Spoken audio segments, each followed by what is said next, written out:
A young man stands still as he looks at his dead grandfather lying on the ground, his body cut cleanly in half. He keeps staring, yet no tears fall. He feels no sadness at all, not even a little. His grandfather is the only family he ever has, and this makes him think he must be a terrible human being. He remembers the past clearly. He once runs to his grandfather in excitement, holding a spirit connection herb like a priceless treasure. He proudly explains that he searches the eastern area just as his grandfather advises, and that is where he finds it. His grandfather notices that the herb is large and valuable, the kind that brings good money. Finally, some luck for once. Jong then talks about a fox den near the place where he finds the herb. The mother fox is gone, and only the babies are there. He explains that he leaves the babies alive because a mother fox would be heartbroken if she returns to silence. His grandfather praises him for doing well, a rare approval moment. Then his grandfather makes him promise something important. Jong must never show the true nature he hides inside himself to anyone. Back in the present, Jong's face twists into a wild expression. He silently apologizes to his grandfather because he knows he cannot keep that promise anymore. He reaches for a scythe, sharp and honest in a way people are not.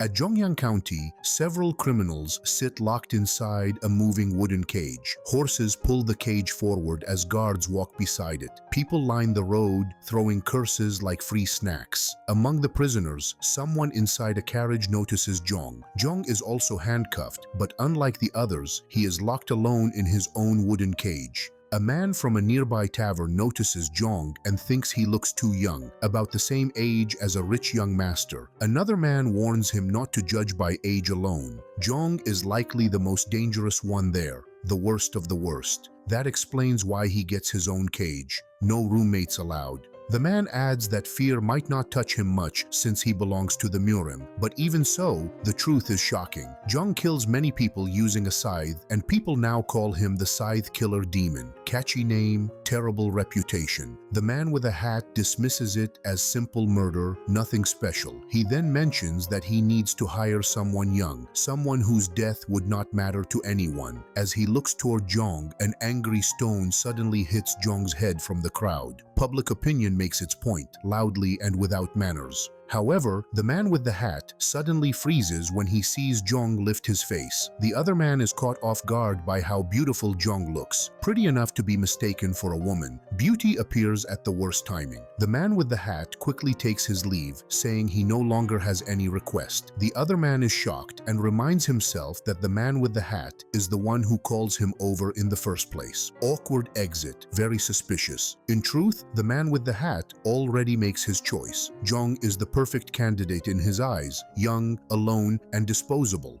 Later that evening, inside the inner castle of Jongyang County, the Golden Jade Hall stands quiet. Prison guards patrol the cells, and Jong sits inside one of them. He reflects on his past actions and admits to himself that he acts too rashly. He remembers the moment he crosses paths with the man who kills his grandfather. The killer seems impressed that Jong manages to follow him. However, the fight ends before it truly begins. Jong is defeated instantly, unable to even make a proper move. The difference between them is painfully clear. Jong knows that even if he fights that man again, the result stays the same. He cannot think of any way to defeat him. He wonders if learning martial arts could change his fate, if strength could finally tip the scale. Still, he feels that he may never get a second chance. His thoughts are suddenly interrupted when smoke slowly drifts into his cell. At first, he thinks there is a fire, but the smell feels wrong. This scent is too familiar. After all, he smells and eats countless herbs while living with his grandfather. By carefully breathing it in, he identifies the ingredients and realizes it is a sleeping aroma. Moments later, the guards outside fall into deep sleep.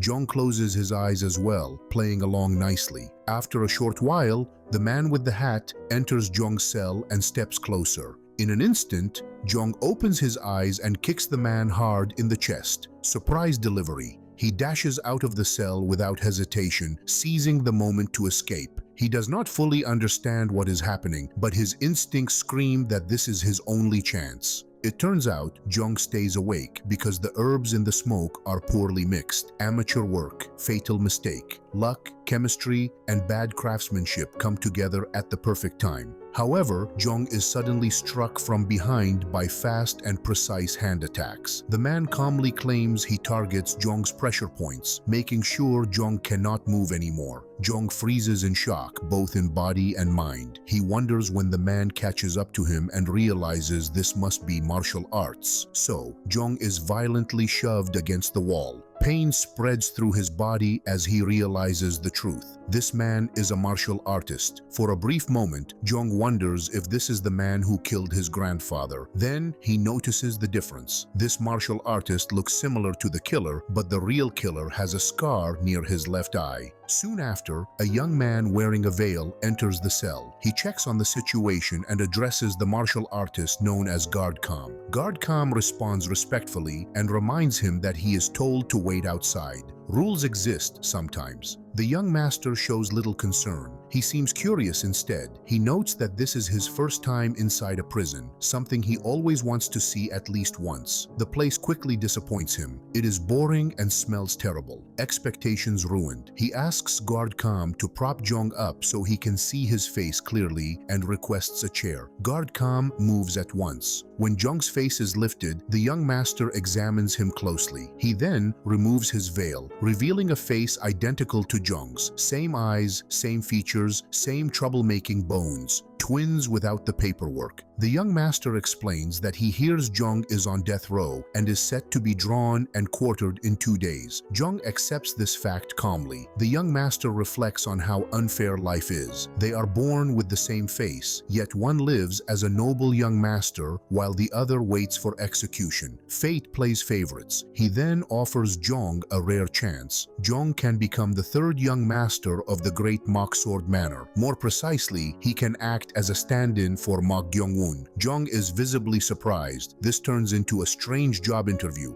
The young master explains that the task is simple. Jong will stay inside the manor, enjoy delicious food, beautiful servants, and a comfortable bed. Luxury overload. He will experience everything he never has before. Once the job is done, Jong will receive a large sum of money and regain his freedom. A dream deal, suspiciously generous. Guard Kam then produces a poison pill. He explains that Jong must take it if he agrees. Trust does not come free, especially with prisoners. If Jong completes the task successfully, the antidote will be given. Jong realizes that this is his second chance at life and, more importantly, revenge. Without hesitation, he swallows the poison pill. The young master praises Jong's wise choice and orders Guard Kam to release the pressure point seal and remove the handcuffs. Jong regains control of his body and slowly stands up. Guard Kam states that he will lead the way and asks the young master to follow from behind. The young master instead tells Jong to walk ahead of him. Trust is still very thin. Guard Kam steps outside to check the surroundings and confirms the path is clear. He turns back to warn them to be careful. At that exact moment, Jong suddenly twists and snaps the young master's neck in one swift motion. Clean and decisive, no second act. Guard Kam freezes in total shock. Jong smirks calmly and declares that the fake is dead now. Problem solved, replacement rejected. Right before Jong, the slaughtering Scythe demon, is arrested, a sudden scream breaks the air. Panic spreads as people try to run for their lives. Jong loses control and moves like a storm, swinging his scythe with a wild smile carved onto his face. He slaughters everyone he believes is connected to his grandfather's death.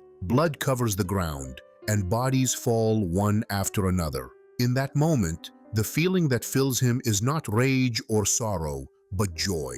Clear, bright, and terrifying. As he kills dozens of people, his grandfather's words echo in his mind. He remembers being told to never reveal his true nature to anyone. It's too late now. The secret is dancing in the open. Jong stands still for a moment, holding his blood-soaked scythe. He flings a severed head aside like useless trash. He wonders what kind of face he wears during the slaughter. He thinks he is smiling. Maybe this smile is the true nature his grandfather tries so hard to hide from the world. He then walks toward a man who freezes in fear, unable to run. Jong lifts his scythe and briefly wonders if his true nature is evil. The thought does not matter. For now, killing feels enough. Simple plan, messy execution. Suddenly, Jong is struck hard and sent flying. A fierce kick slams him into a wall, cracking stone and shaking his bones. The attacker seems impressed that Jong is still alive and calmly draws his sword. Jong struggles to his feet and immediately senses danger. This opponent is nothing like the others. The attacker comments that Jong has never learned martial arts, yet somehow survives his ultimate attack. In the next instant, the man closes the distance and grabs Jong by the neck. The movement is so fast it feels unreal. Jong is stunned by the speed. The attacker crosses a wide distance in a single breath. Jong wonders if this man is even human or just violence wearing skin. The attacker remarks that he notices someone following him earlier and expects a threat, only to find an untrained kid instead. From his tone, Jong wants to speak, but he never gets the chance. The attacker suddenly drives a blade into him, stating that a child who survives his ultimate attack without martial training should be killed immediately. Problem prevention at its finest. The attacker drives the blade deep into Jong and coldly states that Jong should not roam around killing people because it only shortens his own lifespan. Jong collapses, badly wounded, and finally understands how easily he is defeated. The gap between them is absolute. After finally finding the man responsible for his grandfather's death, Jong wonders if this is how his life ends. A tragic reunion with a very sharp conclusion. Yet Jong does not die. Instead, he wakes up inside a prison cell. Execution waits ahead of him, close and unavoidable. As he lies there, he thinks that if fate ever gives him another chance, he will never let it slip away again. That resolve burns quietly. That second chance comes fast. Jong snaps the young master's neck in a single clean motion,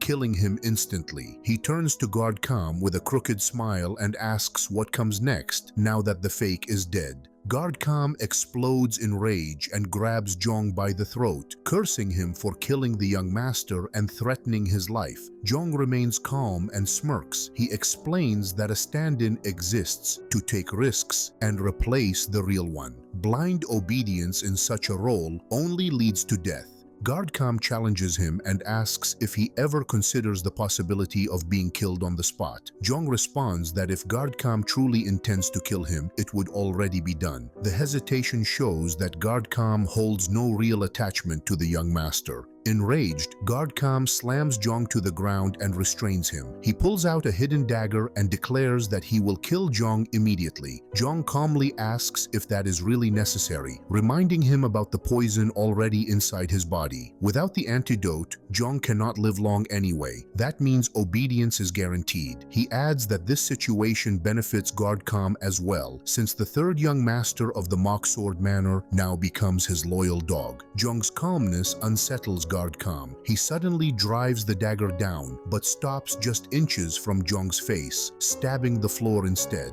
close enough to smell death. Guard Kam releases him and declares that from this moment on, Jong is Mo Gyong-woon. Jong smiles at the name. Identity unlocked. Later, inside a room at the Mock Sword Manor, Guard Kam gives Jong strict instructions. Jong will not meet anyone from the manor for now. As Jong changes into new clothes, he remarks that this feels no different from being a stand-in. Same cage, better fabric. Guard Kam sharply corrects him. Jong is no longer a stand-in but a puppet, and puppets do not ask questions. If he is exposed, he will never receive the antidote. The poison clock keeps ticking. Jong accepts this without protest. He nods calmly, already aware that strings are easier to pull when you pretend not to see them. Guard Kam then issues a cold warning. If Jong disobeys him or tries anything clever, he will be killed on the spot. No speeches, no second chances. He hands Jong a neutralizer pill and explains that Jong must take it every 24 hours. If he misses even one dose, the poison will spread through his body. A very strict schedule, deadly reminder included.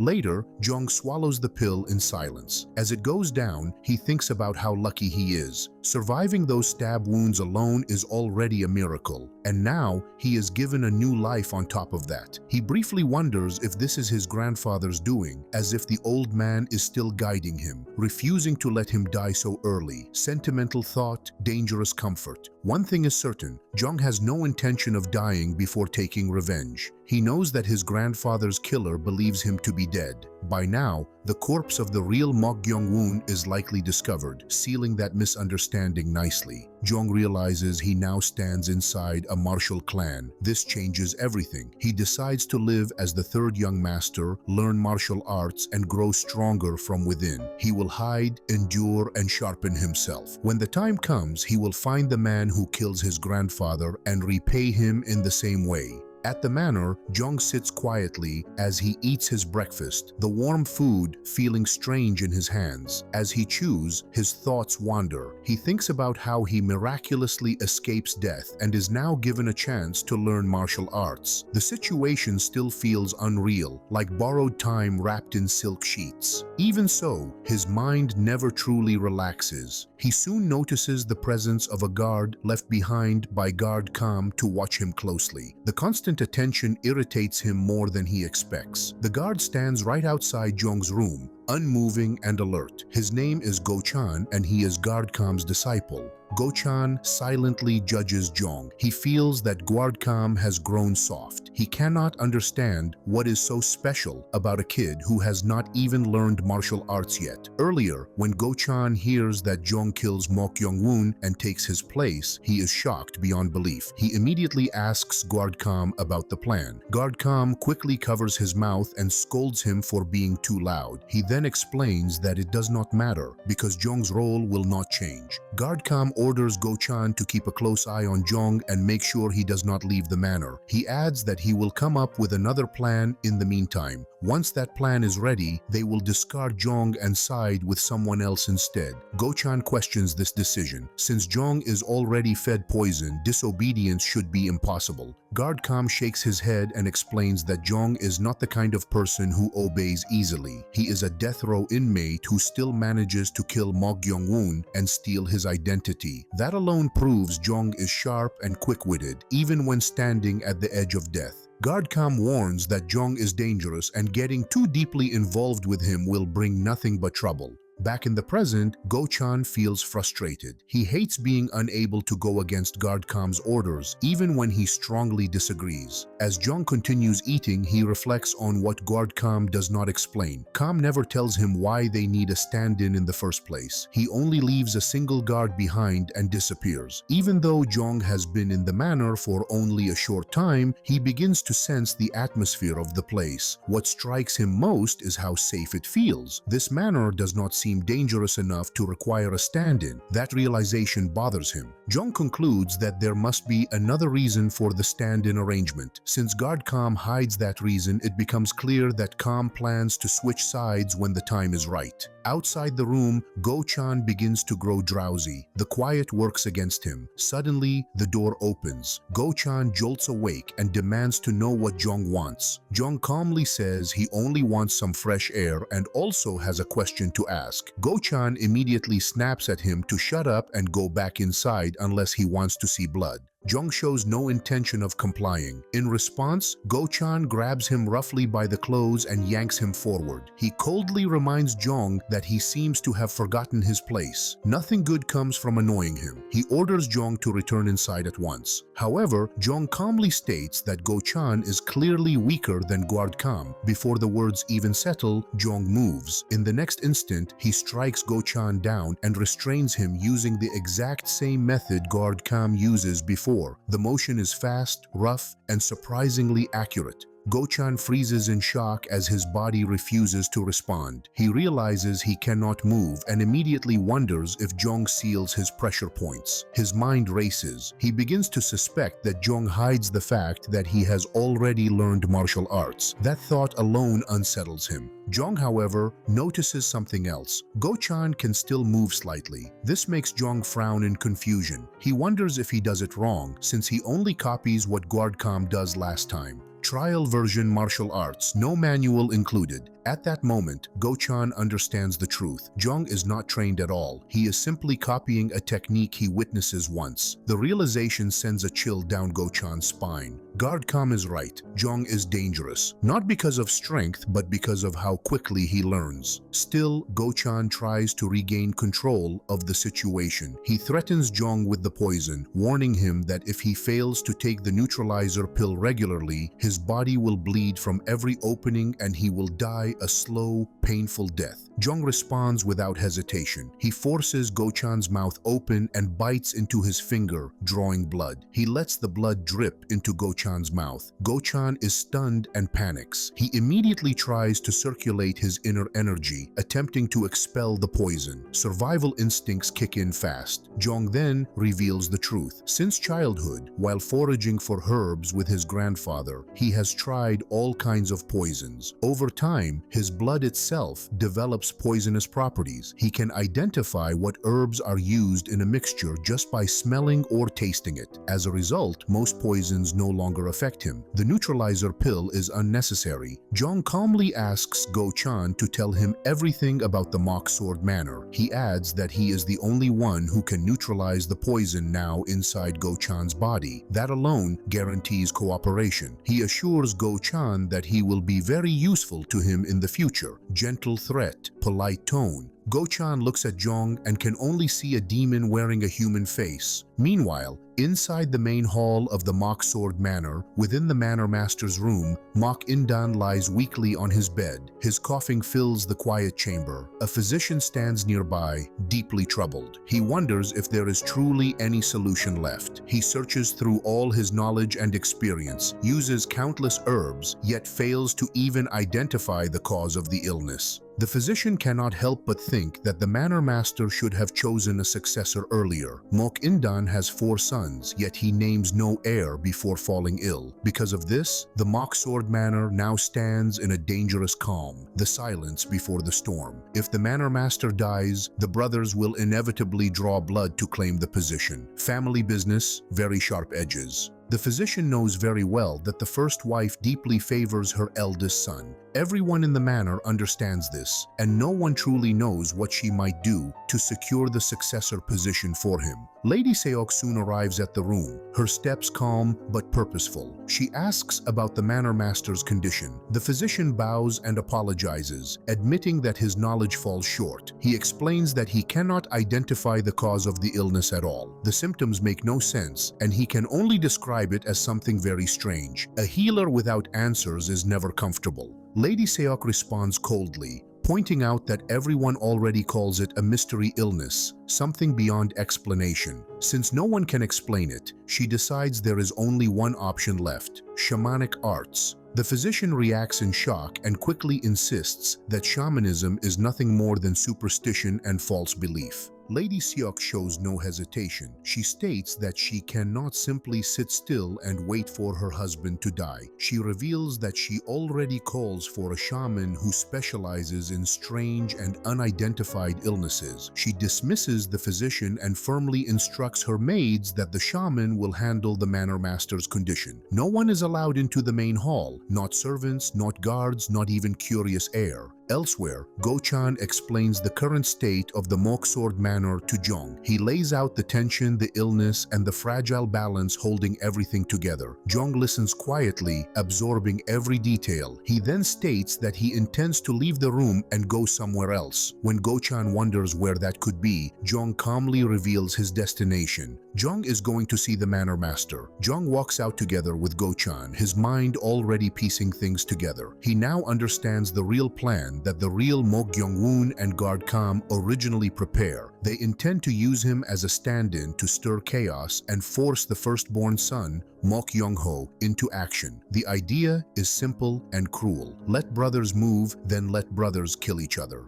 Jung studies the image of Mok Young-ho in his mind. Mok Young-ho is 20 years old and has a clear birthmark on his left cheek. He loves drinking and chasing women so much that he visits the tavern almost every other day. He is known as the least capable among the 4 brothers. Jung then thinks about the second son, Mok Eun-pyong. He is 18 years old and strongly resembles his mother. His eyes are sharp, always calculating. He is clever and dangerous, the type who smiles while planning betrayal. No one truly knows what he might do to become the lord of the family. Jung reasons out the entire scheme. They plan to call Mok Young-ho and Mok Eun-pyong to the same place and insert him, the stand-in, between them. They would provoke Mok Eun-pyong into killing the fake. Once Mok Eun-pyong is exposed and vulnerable after committing murder, the firstborn would strike from behind. The result is two brothers killing each other. This is what Jong understands as the so-called winning by default plan. No matter who survives, the story becomes that the brothers try to kill each other and are both disqualified as heirs. After that, the real Mok Young-woon would appear unharmed and naturally take control. A clever plan, cold and efficient. However, the real Mok Young-woon never expects one small problem. Jong kills him first. As they move, Go-chan cannot hide his confusion and asks why Jong insists on seeing the Manor Master. Jong explains calmly that from everything he hears, the Manor Master's life and death are closely tied to his own survival. If the Manor Master dies, Jong's value disappears as well. Simple logic, very practical. Go-chan feels uneasy and worries that Guard-kam might discover this move. Jong shows no concern. He confidently states that Go-chan has no choice but to keep this secret, as poison loyalty works better than fear. Meanwhile, inside the main hall, Lady Seok greets the arriving shaman. The man is known as Myo Shin. She asks if he can see the Manor Master at once. Lady Seok mentions that she hears many stories about Shaman Myo's miraculous abilities and decides to trust him this time. Shaman Myo explains that the longer the mysterious illness lasts, the weaker the Manor Master's condition becomes. He also demands that everyone within 30 paces of the main building leave immediately, or misfortune will follow. Lady Seok calmly replies that she already arranged this. All servants and attendants leave the area and only a single guard remains at the entrance to protect it. Shaman Myo, still calm and measured, tells Lady Seok that she too must leave the area for the ritual to work. Lady Seok frowns slightly and reminds him of her earlier request, which is the Manor Master's seal and secret manual. She promises him 300 silver coins if he finds them. Shaman Myo bows in gratitude, accepting the terms. Lady Seok then orders the guards to leave as well, and they promptly acknowledge her instructions. As she walks out of the manor, her mind churns with unease. She dislikes believing in something as uncertain as shamanism, yet necessity forces her hand. Her gaze falls on a young boy outside practicing horse stance. Mok Yuchun, the fourth son, and the child of a lowly geisha. She scowls inwardly. Fooling around with a geisha might be understandable, but giving this child the Manor Master position? Absolutely unacceptable. Nobility has standards, even if fate does not. As Lady Seok leaves, Jong and Go-chan arrive at the courtyard. Jong quickly spots Mok Yuchun. The boy demonstrates exceptional martial skill and trains diligently. His character mirrors the Manor Master, earning him the most favor despite his parentage. Observing him, Jong asks Go-chan if this horse stance is truly a method of learning martial arts. Go-chan explains patiently. Mok Yuchun is using the horse stance to strengthen his lower body. In martial arts, he says, all techniques originate from a strong lower body. Balance, stability, and power begin at the foundation. Jong listens quietly for a moment and then asks, coolly and casually, whether learning martial arts would allow him to kill Guard-kam. Go-chan freezes, startled. Jong's awareness that they might abandon him shows his sharp intelligence far beyond what Go-chan expected. Go-chan then elaborates. The basics of martial arts are akin to internal training, like breathing, focusing, and refining the body's energy, known as Tugu Naksen, to purify nature's energy internally and gather inner ki. Accumulating inner ki strengthens the body, mind, and techniques. He continues with a warning. Inner ki is not something one can build in a day. Even if Jong studies martial arts diligently, defeating a first-class martial artist like Guard-kam is impossible for now. Guard-kam has 30 more years of inner ki than Jong. Jong nods, understanding the difficulty, yet his expression remains calm. Go-chan thinks to himself with a faint inward snicker. Jong will probably never reach Guard-kam's level in his lifetime. Internal training requires a starting age of roughly 5 to 9 years old to properly accumulate chi. Without beginning at that age, impure energy builds in the body. No matter how hard Jong tries, his inner ki will never reach its peak. He can exert all his effort, but Go-chan knows the truth, that Jong is fighting time itself. Jong stands facing Go-chan, his gaze sharp and calculating. He lightly touches Go-chan's eyelid with a finger, remarking with a cold, teasing tone that his eyes look so greedy they make him want to poke them out. The humor is sharp, unsettling. Then, Then, with quiet authority, he asks Go-chan to become his person. Go-chan hesitates for a moment, but the weight in Jong's eyes leaves him no choice. He can only acknowledge the request, loyalty taken quietly, with fear and respect. Meanwhile, Jong reasons internally. It seems nearly impossible to kill Guard Kam, who trusts no one. Bringing him to his side would be difficult. Go-chan breaks the silence, reminding Jong that it would be wise to leave quickly. Mok Yuchun, the fourth son, intensely dislikes the real Mok Gyong-woon. Jong tilts his head, curious, and asks what happened. Go-chan explains that 2 years ago, the real Mok Gyong-woon insulted Yuchun's mother, calling her a vulgar woman. In response, Yuchun completely beat him up. Jong bursts into laughter at the story, finding amusement in the young boy's restraint. Quite good-natured after all, he thinks. Yuchun still left Mok Gyong-woon intact, limbs and all. Go-chan urges Jong again, emphasizing the need to leave before Yuchun notices them. Meanwhile, Yuchun continues his training, biting his lower lip in concentration, utterly absorbed in perfecting his horse stance. Elsewhere, in the Manor Master's room, Shaman Mio prepares his ritual. He ties red strings to each of the Manor Master's limbs, chest exposed to reveal purplish veins. At first, he suspects signs of addiction,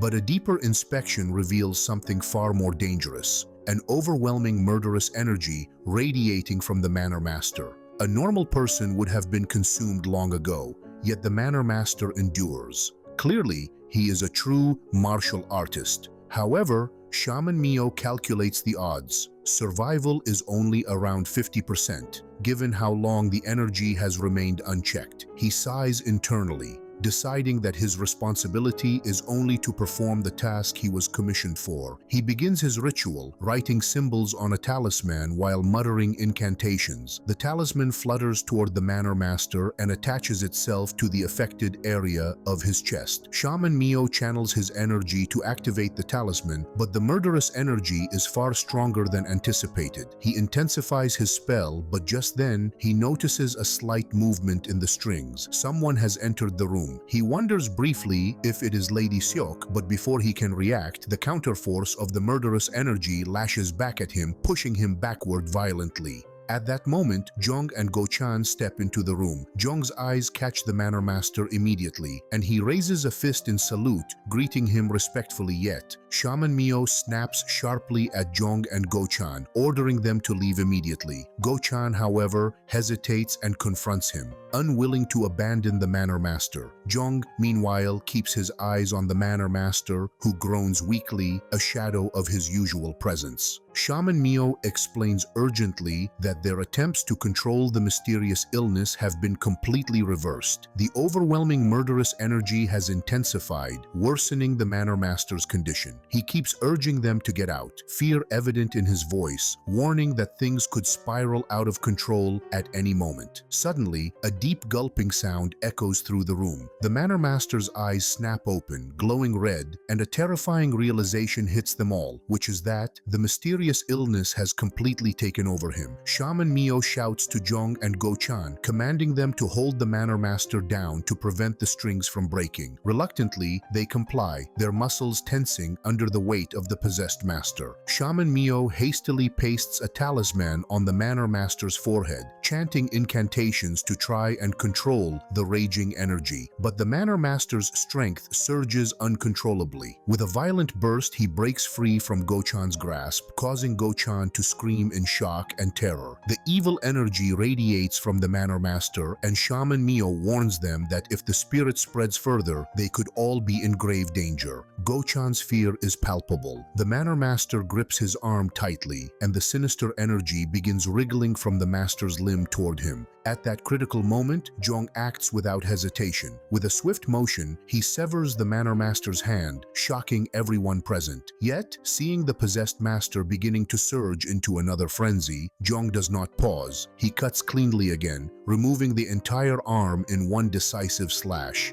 A cold, almost amused smile crosses his face as he performs the brutal act. Shaman Mio immediately applies a talisman to the severed arm, attempting to contain the evil energy. Go-chan scrambles to stop the bleeding, tightly wrapping the remaining stump of the Manor Master's arm. Shaman Mio stares at the chaotic scene, realizing he has utterly failed in his mission. The Manor Master has lost his arm, and the ritual has not gone as planned. Thoughts of escape and self-preservation cross his mind, knowing he will take the blame. Before he can act, Jong steps forward with a sword pressed firmly against Shaman Mio's neck. His expression is calm, yet commanding. Go-chan calls out in panic, but Jong signals him to shut up, silencing any objections. Jong leans slightly closer, the cold steel of his blade pressed gently but firmly against Shaman Mio's neck, his eyes sharp and calculating. He wonders if the shaman's actions are the reason the Manor Master has been in such poor condition. Shaman Mio, feeling the chill of the blade and the weight of the situation, admits that the danger is far from over. The Manor Master could still die at any moment. Shaman Mio speaks quickly, flustered, and in a slip of the tongue implies that perhaps he wanted the Manor Master dead, instantly realizing his mistake. Jong notices the hesitation and pushes the blade slightly closer, silently communicating that honesty is the only safe option if the shaman wishes to survive. Under the sharp pressure of the blade, Shaman Mio confesses the true reason behind his previous words. It is the First Lady who has orchestrated much of this chaos. She believes there is no need to spare the Manor Master's life and has instructed him to locate both the secret manual and the Manor Master's seal using the energy of the evil spirit. Go-chan's eyes widened at the mention of these words. Understanding the gravity of the First Lady's ambitions, he realizes that if they had not intervened, the first son would likely have succeeded the Manor Master, turning the family's hierarchy upside down. Alarmed, Go-chan urges Jong silently to save the Manor Master immediately. If the First Lady achieves her goals, she will undoubtedly attempt to eliminate Jong as well. Jong, unfazed by the urgency and the tension, admits that he has already interrupted her plans. Shaman Mio insists that he can still save the Manor Master, but Jong has a different priority. He instructs the shaman to locate the secret manual and the seal first. Go-chan and Shaman Mio are momentarily stunned by the audacity of the request. The shaman cautions that the Manor Master is in serious danger and that time is short, yet Jong's determination leaves no room for argument. Shaman Mio, realizing resistance is futile, reluctantly agrees. He begins crafting a small wooden figurine, carefully tying the red strings around it. Jong watches curiously, asking the purpose of the tiny construct. Shaman Mio explains that the figurine will act as a vessel. If the Manor Master comes into contact with the evil spirit again, he may die instantly. The vessel will be linked to the Manor Master and will trick the evil spirit into thinking it is the real target. Shaman Mio carefully places the vessel on the severed arm of the Manor Master and resumes chanting incantations. Immediately, the arm seizes the vessel, the Manor Master crying out in a mix of pain and fury. The shaman continues his work, sweat forming on his brow, but he quickly realizes that the murderous energy is far too strong. Any forceful attempt could release the evil spirit entirely. He glances at Jong, knowing full well that the young man would not heed caution. A spark of inspiration hits Shaman Mio. He informs Jong that he now plans to restrict the evil spirit, using the vessel and his incantations. He cautiously asks if it is acceptable for Go-chan to remain present. Go-chan quietly excuses himself, sensing that his presence might complicate the delicate ritual. Shaman Mio stands alone, his focus absolute, and begins chanting the spell in measured, deliberate tones. The words flow with power, carrying the intent to restrain the violent energy coursing through the Manor Master. The berserk Manor Master groans, his voice deep and unsettling, asking aloud, "Who dares to call upon him?" Shaman Mio feels the energy respond, a subtle shift in the murderous aura confirming that his spell is taking hold. Seizing the moment, Shaman Mio urgently demands the location of the Manor Master's secret manual and seal. The Manor Master groans again, the sound almost human in its strain, and then, through sheer force of will or possession,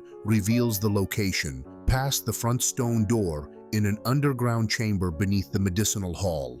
The answer echoes through the room, tense and heavy, yet clear enough to act upon. At that instant, the severed hand that had previously held the vessel crushes it with terrifying strength. Shaman Mio's eyes widen as he realizes the evil spirit is trying to wrest control of the Manor Master's body. He calls out to Jong, instructing him to sever the strings immediately to prevent the spirit from gaining full dominion. Without hesitation, Jong slices through the strings in a swift, precise motion. But the danger is far from over. The evil spirit, furious and unrelenting, lashes out in retaliation. Infinite, writhing spectral hands spring forth, crawling over Jong's body, gripping, squeezing, and attempting to overwhelm him. Through the chaos, he notices Shaman Mio smiling faintly. Surprisingly, the spirit has been evil from the start, boiling with a strong desire to kill. It is only a matter of time before it breaks free, and Shaman Mio feels lucky when the spirit eventually moves into Jong. Shaman Mio already finishes his plan by getting rid of Jong, who stands in his way, and now he can pin the blame on Jong. Even Jong feels shocked, as he never expected this twist. The evil spirit becomes furious that Shaman Mio tricked him with Jong and refuses to forgive him. Later, Shaman Mio blames Jong, calling him the culprit. The spirit believes the old man and decides to take over Jong's body instead. It casts a spell that traps Jong forever inside his own mind. Jong begins recalling memories of visiting a watering hole. The place feels strange today, even though he has been there before. He notices something is off, as if he is forgetting something. After fetching water, he looks up and sees a dark flame from a fire not far away. Judging from the smoke, he realizes it is the direction of his house. Dropping the bucket like a clumsy waiter, he runs as fast as he can, worried that his grandfather might be in danger.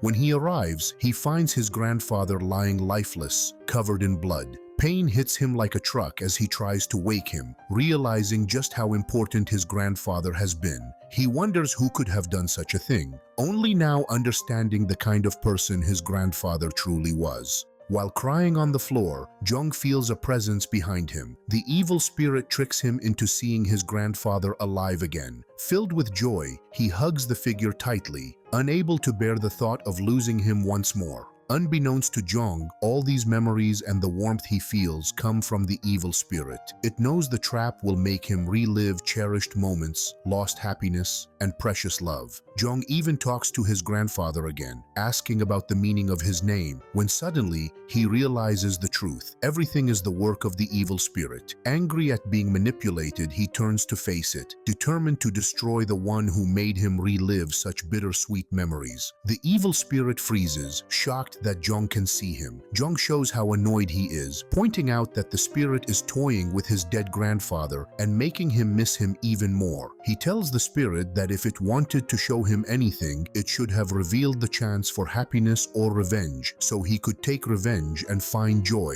and not bringing his grandfather back to life. Jong's anger grows, and he feels a burning need to rip the spirit apart, suspecting it might have killed his grandfather. The spirit notices that Jong is now deep in his consciousness, a dangerous primal defense. It senses pure killing intent radiating from him, a level of deadly evil even spirits usually avoid. The spirit wonders how a living human like Jong could hold such power, yet it also senses something holding back Jong's killing intent, though it cannot figure out what. At that moment, Jong's grandfather responds to his earlier question. He explains that Jong's name was given because he is different from others. He hopes Jong will grow kind and righteous, staying on the right path. Even now, he still prays for Jong to become a truly righteous person. Despite this, Jong does not calm down. His fury toward the evil spirit only intensifies. The spirit is forced to run for its life, witnessing how dangerously unhinged Jong is inside his own mind. Yet Jong pursues it relentlessly, never slowing down. Meanwhile, the spirit dives deeper into Jong's consciousness, trying to stay ahead.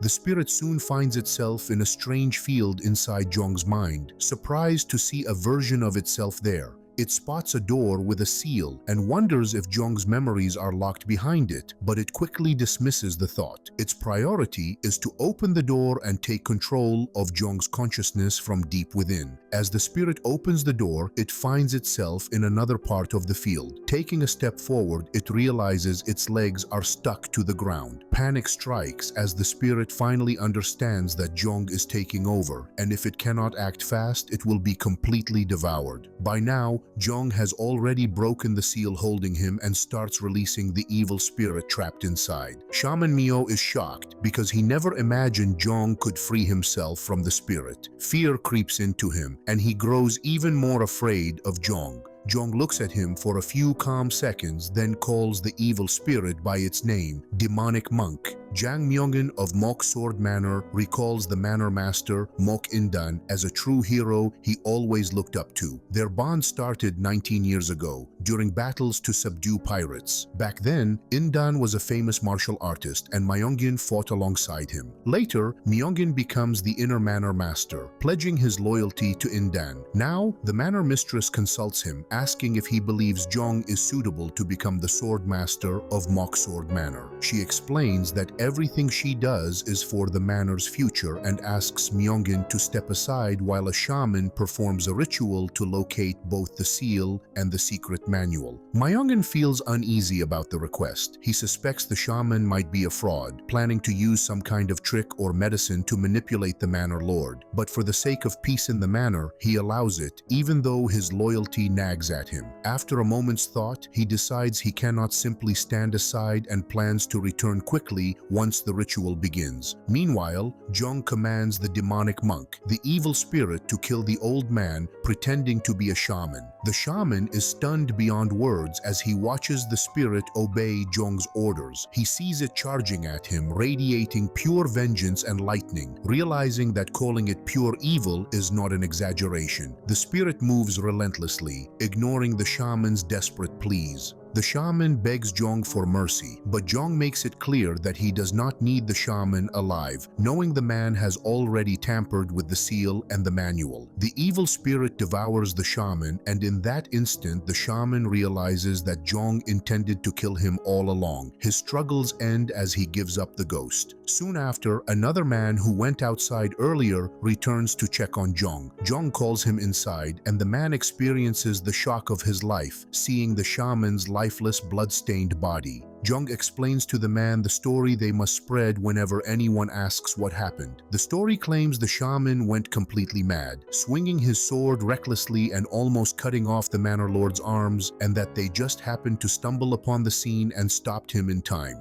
The man is shocked by Jong's plan to hide the truth. Although it makes sense strategically, he doubts that people will believe it so easily. The Manor Mistress, known for her sharp judgment and keen eye, is especially unlikely to accept such an explanation without scrutiny. The man worries that a half-hearted attempt at concealment will only draw suspicion and make things worse. Jong calmly considers the problem and decides to make the story more convincing. He slashes his own leg with the sword he holds, creating visible injury to support the tale that the shaman tried to harm both the Manor Lord and himself. The man's heart leaps into his throat as he watches, horrified by Jong's determination and willingness to hurt himself just to protect the truth. He rushes to help stop the bleeding, but Jong waves him off, insisting that the wound and his pale face will make the story more believable. The man stands by, helpless and muttering under his breath, silently questioning why he ever agreed to help. They continue their preparations when Myungin enters, having overheard part of the conversation. He immediately notices the condition of the Manor Lord and feels anger rising like a storm inside him. The man tries desperately to explain the situation, hoping to prevent misunderstanding, as Myungin's gaze sharpens and tension fills the room. Jong, however, remains composed, and instead of showing pain as expected, he bursts into a short,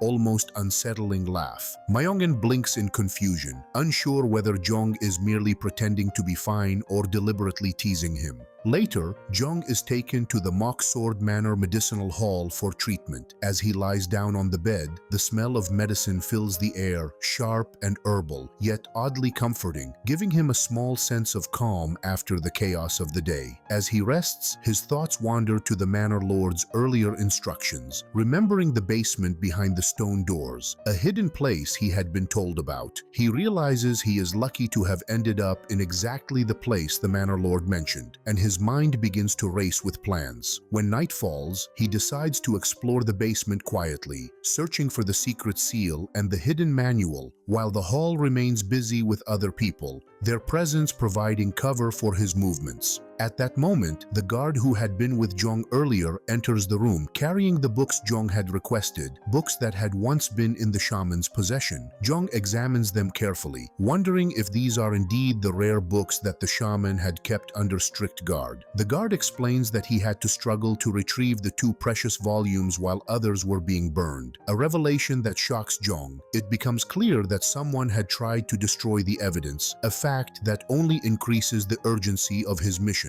The guard then asks what Jung intends to do with the books. Jung gestures toward the window and directs the guard's attention outside. At first, nothing seems to appear, but soon a giant armed figure emerges just beyond the window, a presence imposing enough to make even the guard flinch. Jung recognizes this figure as precisely what he needed to investigate using the shaman's books, a key to understanding the secrets the shaman had tried to conceal. Suddenly, voices from the guards outside interrupt the quiet of the hall. They try to stop the manor mistress from entering Jung's room, insisting that he is merely recovering and should not be disturbed. Despite their warnings, the manor mistress ignores them, banging on the door with determination and making it clear that a discussion must take place. Immediately, the guard bows deeply before the manor mistress, acknowledging her position as the First Lady. As Jung hears her being referred to as the First Lady, he instantly realizes that she must be the first wife from the martial Seok clan, known as Lady Seok. His mind recalls what Guard Kam had told him. The First Lady is the #1 person of interest, a master of martial arts with unparalleled skill and sharp intelligence. Guard Kam had warned Jung to be more wary of her than of the first son, advice that now rings clearly in his mind. Jung quickly bows in return, showing respect, though the pain in his leg prevents him from standing properly. The guard is taken aback by Jung's composure and his ability to greet the manor mistress with such grace despite his injury, silently hoping that Jung can handle whatever she intends to do next without trouble. Unexpectedly, the First Lady does not respond to the greeting. Instead, she flips her hand fan directly onto Jung's face and then uses it to press against his injured leg. Sharp pain shoots through him, causing his body to tense involuntarily. The guard instinctively wants to rush to Jung's aid, but he is stopped cold as one of the First Lady's guards steps forward, pressing a sword against his throat, making it clear that any interference would be suicidal. The First Lady demonstrates that she has already uncovered Jung's deception. She detects the intentional self-injury meant to make his story more convincing, as well as the way he wove Myeongin, the inner manor master, into his fabricated tale. However, she points out the flaw in his plan. A skilled shaman can never be possessed during a ritual, making Jung's claim of hearing the shaman go wild a clear attempt to fool her. Without warning, the First Lady pushes Jung from the bed and he falls hard onto the floor. The guard feels a pang of pity but is powerless to intervene, trapped by the looming threat of the First Lady's martial skill and her guards. The mistress demands to know what Jung observed and heard while he was with the shaman and the manor lord. To the First Lady's greatest shock, Jung begins laughing loudly, a booming sound that fills the room, even as blood from his injured leg drips onto the floor. Instead of providing the answer she demands, he quietly instructs the evil spirit to attack the maid standing behind her. The First Lady barely notices the movement, only briefly wondering what passes by her, before the evil spirit swiftly deals with the maid. In the chaos, Jung finds a rare moment of privacy with the First Lady, as all attention shifts to saving the maid. He takes advantage of the distraction to make her understand that had she asked for a negotiation instead of issuing threats, he would have revealed the location of the secret seal and manual without hesitation. He also subtly conveys that he never intended to become Manor Master, though he knows she may doubt the claim. He lets her realize that ambition is not limited to her first son alone. Jong explains that since she treats him as an adversary, he now plans to approach his second brother, who has a strong martial skill, intending to hand over the secret manual as a gesture of reconciliation, especially considering that his relationship with the youngest sibling has been strained in the past. A cold chill runs down the First Lady's spine as the realization hits her. Jung has already thought several moves ahead. The energy in the room shifts, making it clear that she no longer holds the upper hand in the situation. Her pride and authority feel bruised, and a mix of frustration and disbelief coils inside her. While she struggles to process the turn of events, Jung calmly signals for her to take her leave. Lady Seok retreats back to her hall, her anger and humiliation boiling over. She vents her frustration, shouting and pacing as if the walls themselves are guilty of betrayal, disturbed by how Jong managed to outmaneuver her and seize control of the situation. The guard standing beside Lady Seok tries to calm her down, but she refuses to feel any sense of calm, her mind consumed by the realization that a mere boy has already taken over the fruits of her hard labor. She regrets letting her guard down all those years ago, thinking Jong was foolish, believing that a little intimidation would have forced him to confess everything. Now, she stares at him and wonders when he changed so drastically, seeing him as an entirely different person, someone who carries an aura of calculation and quiet power that had never been evident before.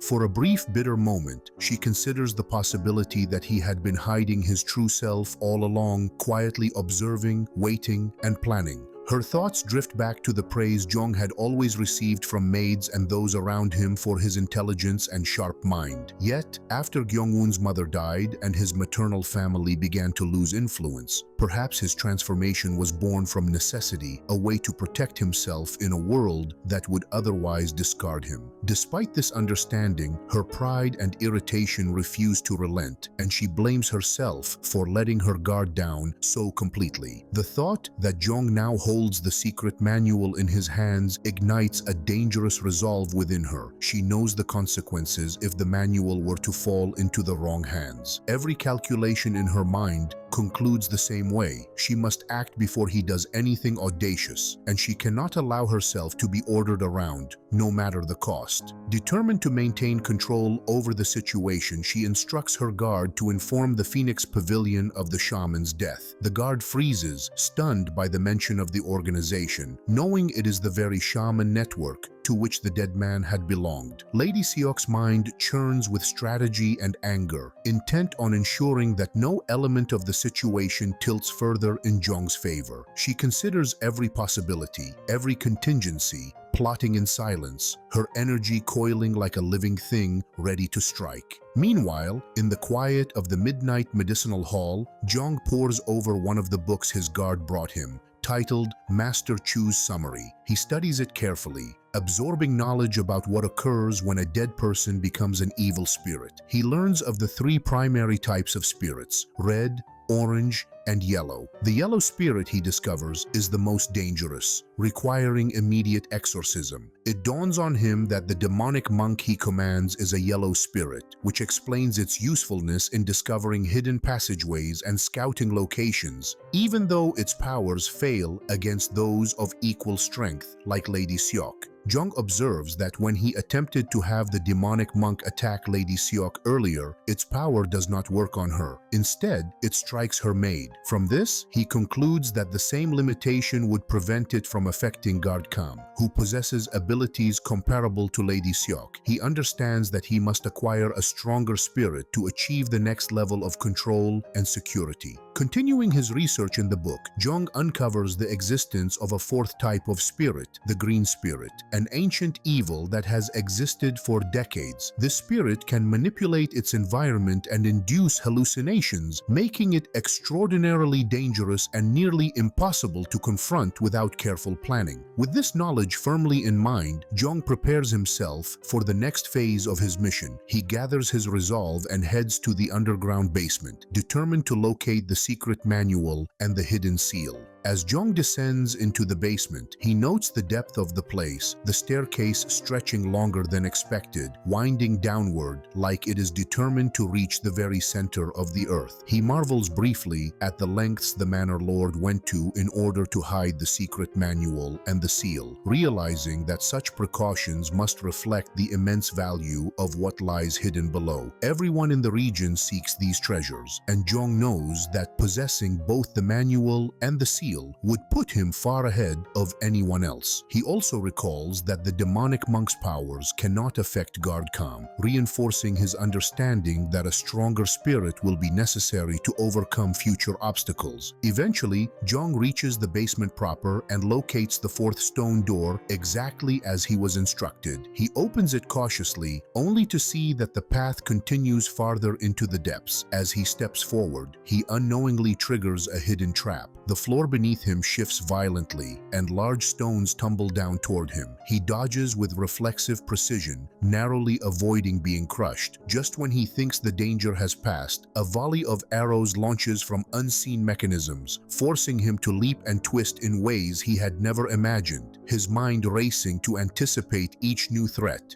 Even as he clears the arrows, the final and most imposing trap activates. A massive boulder hurtles down from above, its sheer size and force enough to crush anything in its path. Jung cannot help but marvel at the extent of these protections, wondering if such danger is a measure of the manual's value or perhaps a warning of even greater treasures hidden beyond. His resolve hardens. He knows that whatever lies ahead is of immeasurable importance, and he cannot afford to falter now. Carefully, he navigates through the last of the traps, using every ounce of his skill and awareness, and finally reaches the innermost chamber. To his surprise, the room is constructed entirely of wood, and everything is perfectly symmetrical, a deliberate design that reflects careful planning and discipline. The hallway inside suggests that someone trained extensively in its use, giving the impression that it was not merely storage but a space meant for living and practicing. Jung proceeds directly to the altar, the focal point of his mission, and finds a box placed precisely at its center. Opening it, he discovers the Adamant Resolve, a manual containing the Woodheart sword transformation technique. His mind immediately recalls what Guard Go-chan had told him. The secret manual is divided into two parts, one covering sword techniques and the other detailing cultivation methods. Jung carefully packs the two manuals, hiding them within the folds of his clothes, but a strange thought crosses his mind. It feels odd that such valuable books are the only items in a vast chamber of carefully constructed wood. His eyes sweep across the room, and he notices a large box tucked into a corner. From his vantage point, it appears unnecessarily heavy, awkwardly placed, and out of proportion, with faint traces on the floor suggesting it has been dragged, as if someone wanted to hide it hastily. The oddity piques his curiosity, and he moves closer, his steps cautious. Beside the box, he observes several seals on the floor, intricate charms laid out with precision, signaling a strong protective intent. With deliberate care, he opens the lid and discovers a wooden chest inside, sealed with even more charms. Immediately,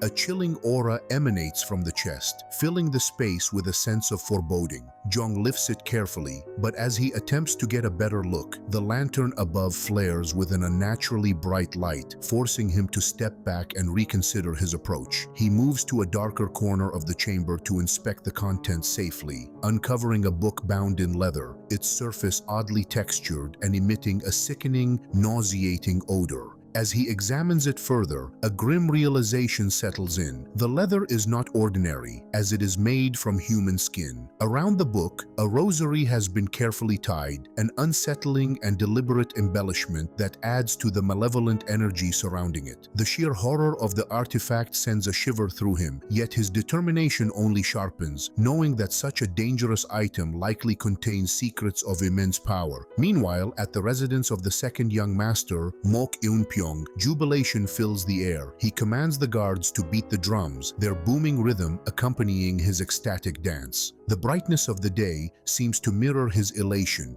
reinforcing his belief that he is finally inching closer to becoming the Manor master.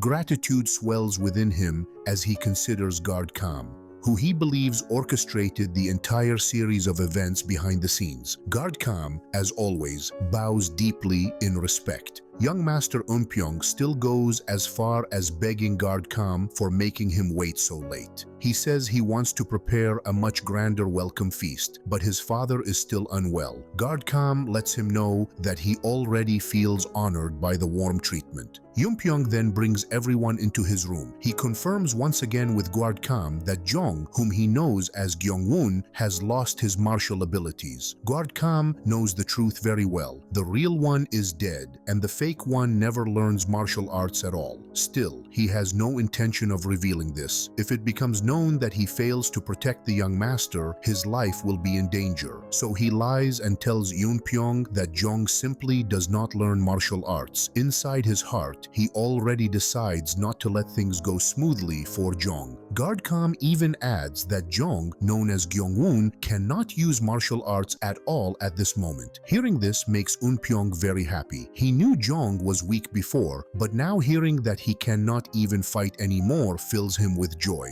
A small victory tastes sweet. On top of that, Guard Kam is now working for him, which makes him feel even more pleased. Still, Eunpyeong grows curious about why Jong loses his martial abilities. He tells Guard Kam that even if it is Guard Kam's fault, he will forgive him. He simply wants to know the reason. Guard Kam, however, refuses to explain. He says he cannot reveal the reason yet. He knows that if this secret comes out, he will end up cleaning up trouble for Eunpyeong as if he causes it himself. A fate worse than death, perhaps. He assures Eunpyeong that the secret will not harm him in any way. Eunpyeong trusts him without much doubt. Later, Eunpyeong asks about the former assassin from that infamous place. The moment Guard Kam hears this, he freezes in shock. He cannot move at all. He never expects such a question from Eunpyeong, whom he still sees as just a child. Children, it seems, notice more than expected. When Guard Kam does not respond, Eunpyeong wonders if this is also a secret. Guard Kam tries to cover it up, but he already slips by staying silent for too long. The damage is done. Eunpyeong dismisses him and says he will call for him later.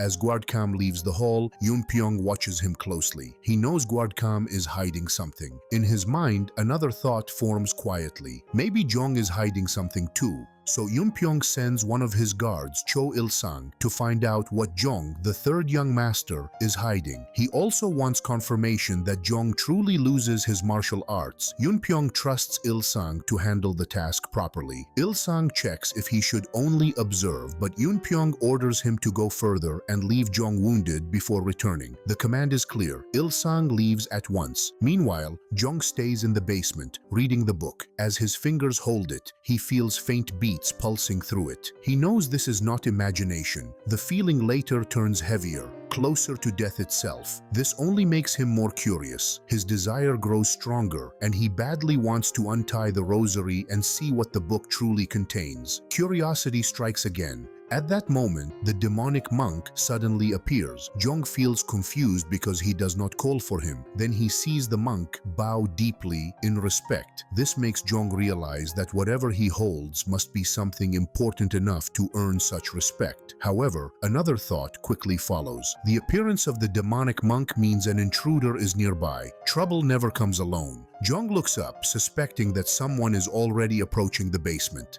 At the same time, Il-sung retreats to a tree near the hall entrance. There, he sees guard Go-chan pacing back and forth. This gives him a strong clue. Go-chan should be guiding the injured young master, not guarding outside. Something is clearly wrong. Il-sung becomes certain that Jung is hiding something serious. He moves closer to the room where Jung is supposed to be. To his great shock, he finds Jung sleeping peacefully. This raises even more suspicion. Why would Go-chan stand guard outside while Jung sleeps inside? The situation feels strange. Then Il-sung notices a secret manual on the table. He opens it and freezes. The book is real, no doubt about it. His shock deepens as he wonders how Jung came to possess such an item. Il-sung quickly thinks that if his own young master gets this manual, it would be a great victory. Greed makes fast plans. As he prepares to escape with the book, Jung suddenly stands behind him. Before Il-sung can react, Jung grabs him, covers his head, and knocks him down. At that moment, Il-sung realizes the truth. Jung only pretends to sleep all along. However, Jung makes him fall asleep for real, just as Il-sung believes earlier. No imagination this time. He knocks him unconscious and carries him to the basement. There, he ties him to the ceiling, leaving him hanging face down. When Il-sung wakes up, confusion hits him first. He wonders where he is, but Jung gives no response. Silence answers everything. As soon as Jung sees that Il-sung is awake, he calmly takes out a knife. Jung then signals that it is time for a discussion, a sharp discussion, with sharp tools involved. Go-chan feels a sharp wave of shock when he sees Cho Il-sung lying on the floor, battered, bruised, and clearly not having a good day. His body shows clear signs of a struggle, and the sight alone is enough to make Go-chan tense up. Jung calmly asks if Go-chan recognizes the man. Go-chan confirms that Cho Il-sung is one of the guards serving the second son. Hearing this, Jung finds the situation strange and points out how unusual it is for such a person to be lurking here. Go-chan admits that he does not know the reason, but he notes that Cho Il-sung is wearing a mask, which strongly suggests ill intentions. Masked visitors rarely come bearing gifts. Jung does not waste time. He lifts Cho Il-sung up with ease and states that he plans to make him confess everything. Go-chan is taken aback at once. Only then does he realize that Jung is fully prepared to torture Cho Il-sung to extract the truth. Alarmed, Go-chan urges Jung to let him go, explaining that the second son is notorious for being extremely protective of his people, especially those with talent and usefulness, and crossing that line would invite serious retaliation. Before Go-chan can finish gathering his thoughts, Jung suddenly grabs his hand. A sharp pain shoots through Go-chan's arm, forcing a scream out of him before he can stop himself. Jung calmly tells him that he will consider the suggestion. With that vague promise, he turns and leaves, taking Cho Il-sung with him. Go-chan calls after him, but Jung does not respond even once. Left behind, Go-chan can only surrender to helpless worry, silently hoping that Jung does not go as far as killing Cho Il-sung. Later, Jung appears in an underground chamber. The place is quiet, cold, and clearly not meant for friendly conversations. Cho Il-sung is tied upside down, his blood rushing uncomfortably to his head. As he regains awareness, he demands to be untied, insisting that Jung must already know the truth since he has seen his face. He claims that he comes under direct orders from the second son and proposes an exchange, the secret manual, in return for mercy. He even promises that the second son will spare Jung's life, at least to some extent. Cho Il-sung assumes that Jung's plan is simply to frighten him into revealing information. Unfortunately for him, Jung smiles instead. The smile is calm, almost amused. Jung remarks that this situation is rather fun and notes that it must be true that his older brother values his subordinates deeply. Even while hanging upside down and restrained, Cho Il-sung still behaves as if he holds the upper hand. Jung agrees to untie him. For a brief moment, Cho Il-sung feels relief. That relief vanishes instantly when he realizes that one of his fingers is missing. Jung casually holds up the severed finger and presents it as if it were part of a strange game. Cho Il-sung grits his teeth in shock. Strangely enough, despite losing a finger, he feels no pain at all. Worse still, he cannot move his body. His inner energy is completely unresponsive, as if it never existed in the first place. Jong then reveals the truth. He uses a paralysis poison made from herbs taken from the medicinal hall. The effect is simple and terrifying. Cho Il-sung cannot feel anything below his neck for several hours. No pain, no movement, no resistance. Jong calmly explains that he plans to ask a few questions. For every delay or refusal, one finger will be removed per second. Jong begins with the reason Eun-pyong sends Cho Il-sung in the first place. As each second passes, another finger is severed. Cho Il-sung screams and curses, begging for it to stop, but Jong shows no hesitation. When Jong announces that the thumbs are next, panic finally overwhelms Cho Il-sung. He immediately reveals that Eun-pyong orders him to confirm whether Jong truly loses his martial arts. At that moment, everything becomes clear to Jong. He realizes that Guardcom has already switched sides. Jong presses further, seeking confirmation that the information indeed comes from Guardcom. Cho Il-sung admits it without delay. Jong comments that Guardcom is quite clever, choosing to tell a half-truth while neatly hiding his own failure. It is a clean move, sharp and calculated.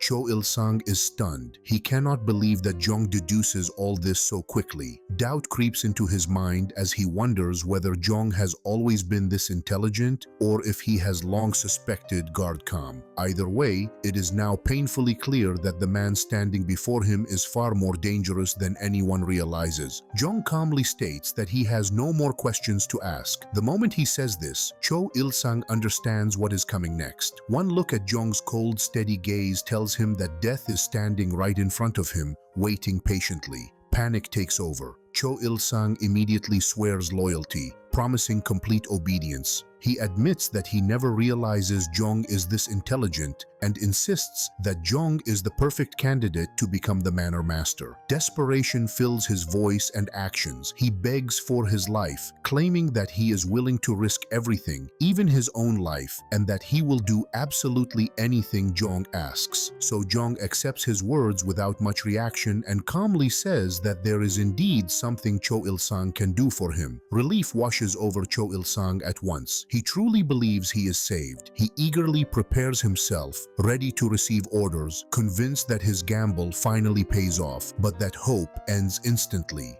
Thereafter, Jong suddenly drives a knife into Cho Il-sung's neck without hesitation. Cho Il-sung's eyes widened in shock, unable to process what just happened. Jong wears a faint smirk as he reminds him, in action rather than words, that Cho Il-sung himself claims he is willing to risk his life. Jong merely borrows some blood, nothing more. Cho Il-sung bleeds out quickly, his life ending in silence, leaving behind only regret and bad decisions. Loyalty, it seems, arrives a little too late. Later, Jong turns his attention back to the rosary and the book. He realizes that no matter how much strength he uses, he cannot open the rosary by force. He recalls a passage from the original book of the Yin-Yang school. According to it, seals placed on evil objects are filled with pure qi. To weaken such seals, something impure must be poured onto them. The logic is simple, dark, and effective. Jong reasons that the blood of Cho Il-sung is perfect for this purpose. Cho Il-sung dies a pitiful and undeserved death, filled with fear and desperation. Such blood carries impurity, resentment, and imbalance. Jong places the book directly into the pool of blood without hesitation. Moments later, cracks begin to appear on the rosary. The beads tremble, then slowly split apart. One by one, they snap. The seal finally breaks. Suddenly, blood bursts outward violently, spreading across the chamber. The underground space transforms into a gruesome sea of blood in mere moments. From the churning pool, something begins to take shape. A figure forms as blood gathers and rises unnaturally, twisting and moving as if alive. A powerful force erupts from the forming presence, slamming into Jong and forcing him backward. He stumbles, completely shocked by the overwhelming pressure. As the blood settles, a woman stands before him, fully formed. She wears a flowing dress as red as fresh blood. Jung stares at her in stunned silence, realizing that whatever he has just released is far beyond ordinary danger. Curiosity opens doors, but sometimes it removes the entire wall. Jung feels genuine surprise as he quickly realizes that what appears before him is not something as weak as a Viridian ghost. This presence belongs to a far higher and more terrifying level. It is the fifth status of ghosts recorded in the Yin-Yang school teachings, an azure ghost. At first, he assumes that a lesser spirit would emerge, something troublesome but manageable. In that sense, he briefly considers himself lucky. That thought lasts only a heartbeat. Without warning, his body is dragged down and submerged into the pool of blood. The pressure feels heavy, unnatural, and suffocating. The azure ghost regards him as a foolish being and demands that he empty his spirit and surrender his soul entirely.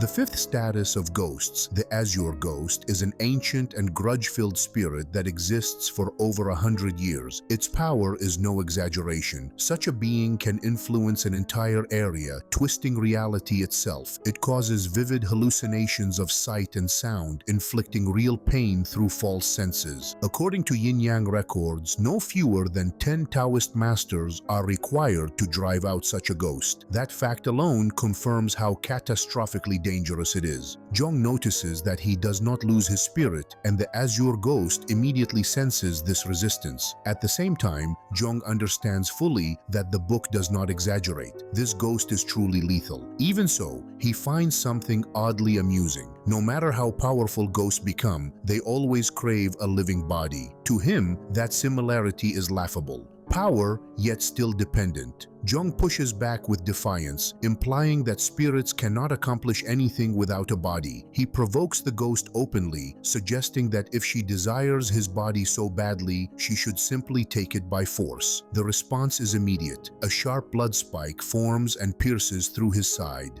The pain is real and shocking. His body stiffens from the impact. The azure ghost moves her hand again, unleashing another attack. She dismisses him as a foolish mortal and questions why he forces her to act. Another strike follows, tearing away part of his face. Flesh peels, blood flows, and bone shows beneath. She makes it clear that resistance is pointless. In her view, Jung has only one option: obedient surrender. She remains calm, even indulgent, as she casually smokes from her blood-formed pipe. Then something unexpected catches her attention. Jung remains conscious. Even with his flesh torn and body mangled, he does not collapse. This surprises her. She remarks that he is not an ordinary brat after all, though she quickly dismisses it as irrelevant. With a flick of power, she sends him crashing into a pillar. The impact echoes through the chamber. She decides to present him with an offer. If Jung submits his soul willingly, she promises to fulfill one of his desires. The offer is not kindness, but calculation. She understands that pushing further risks damaging his soul beyond use, which would benefit her nothing. Jung considers the situation, knowing full well what refusal means. If he refuses, she will simply kill him and move on to another soul. And Jung acknowledges that he does have a desire. The ghost senses deep resentment within him. She assumes he seeks revenge and believes he has not lived an ordinary life. With confidence, she prepares to tear apart whoever wrongs him and erase their souls entirely. A generous deal from a monster's perspective. Jung's true desire, however, completely overturns her expectations. He wants her to stop talking and submit to him instead. He demands that she obediently become his familiar. The moment those words settle, the azure ghost erupts in fury. Her calm vanishes instantly. The pool of blood responds to her rage. It surges violently, forming countless blood spikes that launch toward Jung from every direction. The air fills with tearing sounds as they fly, each one meant to carve into flesh and shatter bone. She wonders whether he can endure the pain as his body is butchered piece by piece. Jung sinks fully into the pool of blood, and every one of his senses reacts at once. He notices the thick taste clinging to his tongue and the heavy stench filling his nose. Sight, smell, touch, and even sound confirm the same thing. Blood is everywhere. Yet, to him, this feels different. He recalls the countless times he bathes in blood when he is known as the slaughtering Scythe ghost. Back then, blood carries a distinct flavor. It holds the trembling of life, the lingering heat, and the warmth that proves something is still alive. That sensation defines existence itself. What surrounds him now is nothing like that. The blood here feels empty, cold, silent. It carries no pulse, no struggle, no warmth. What he experiences now is not life at all. It is only death, thick and suffocating. At that very moment, the azure ghost senses that something is wrong. The balance shifts. Jong comes to a sudden conclusion. Everything around him is nothing more than an illusion. A powerful one, yes, but still an illusion. The space around them cracks like glass under pressure. Fine lines spread rapidly through the blood-soaked scenery, splitting the illusion apart. With a sharp shattering sensation, everything collapses. The false world breaks completely, and reality rushes back in. They return to the underground chamber. The pool of blood is gone. The overwhelming pressure vanishes. The azure ghost stands there in stunned disbelief, unable to comprehend what just happens. The azure ghost suddenly conjures a blood-red butterfly and sends it flying straight at Jong. The moment it reaches him, the butterfly bursts apart and smears into blood across his face, like an especially violent splash of paint. The sight makes the azure ghost pause. She quickly realizes what is happening. Jong possesses the freedom of senses, a Taoist spellcraft that completely annuls the five senses themselves. By severing perception at its root, one can escape even the most elaborate hallucinations. In theory, this technique sounds simple. In reality, it is anything but. Even first-rate Taoist masters struggle to nullify their own senses, because annulling reality is far easier to describe than to survive. The azure ghost cannot understand how Jong, who is not even a Taoist master, manages such a feat. Then a realization strikes her. Perhaps he is born with many of the innate qualities that Taoist masters spend lifetimes cultivating. Jong suddenly bursts into laughter, the sound echoing oddly in the chamber. The azure ghost scoffs and retorts that even if he escapes the hallucinations, she questions whether he truly has any ability to overcome the situation itself. Reality, after all, still hurts. Jong, however, casually remarks that he merely thinks of a funny idea. The comment catches her off guard. Humor is not usually part of life and death struggles. Her surprise deepens when she notices the book in his hands. According to the yin-yang school teachings, the more ancient a monstrosity is, the more likely it possesses a vessel that anchors its existence. That vessel is usually something deeply connected to it. Jong realizes the truth at once. The book itself is the azure ghost's vessel. Without hesitation, he uses both his hands and his teeth to tear into the book's surface. Survival mode activated. The azure ghost screams in agony. The sound is raw, filled with pain rather than rage. Jong immediately knows he is right. Her disbelief is absolute. No one has ever directly damaged the book, which is saturated with monstrous qi. That is precisely why even first-rate Taoist masters can only seal it away instead of destroying it. Yet here, Jong is, chewing on it like an overly determined animal.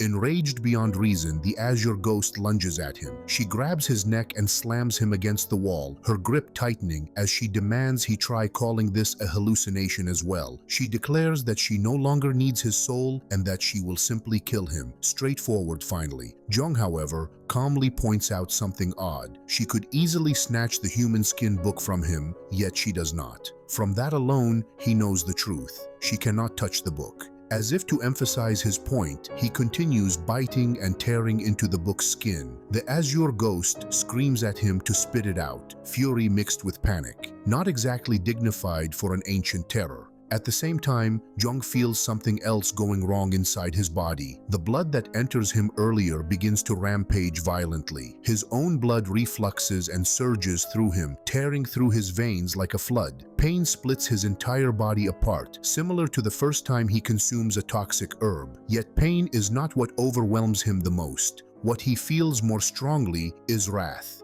Immense, burning wrath. The grudge of the azure ghost pours into him, raw and desperate. Her hatred towards someone, her unfulfilled vengeance, mirrors his own. Two resentments collide, sharp and suffocating. Jong swallows the torn skin of the book completely. That single act pushes the azure ghost past all limits. She tightens her grip around his neck, crushing his throat until blood spurts from his mouth. Jong stares directly at her, unblinking. The world suddenly shifts. The underground chamber vanishes, replaced by a burning town. Flames stretch endlessly in every direction. Countless corpses cover the ground, forming an endless field of death. In the distance, Jong spots the azure ghost. She looks exhausted, barely standing, supporting herself with a sword. She tears a long strip from her red robe and tightly binds her hand to the sword, as if fearing she might lose her grip. With the blade steadied, she points it toward a figure seated on a throne at the top of a long staircase. The figure sits calmly, almost lazily, as if the scene unfolding means nothing. The azure ghost mutters words under her breath. Jong cannot hear them, but he feels everything else clearly. Her wrath is overwhelming, thick enough to choke the air.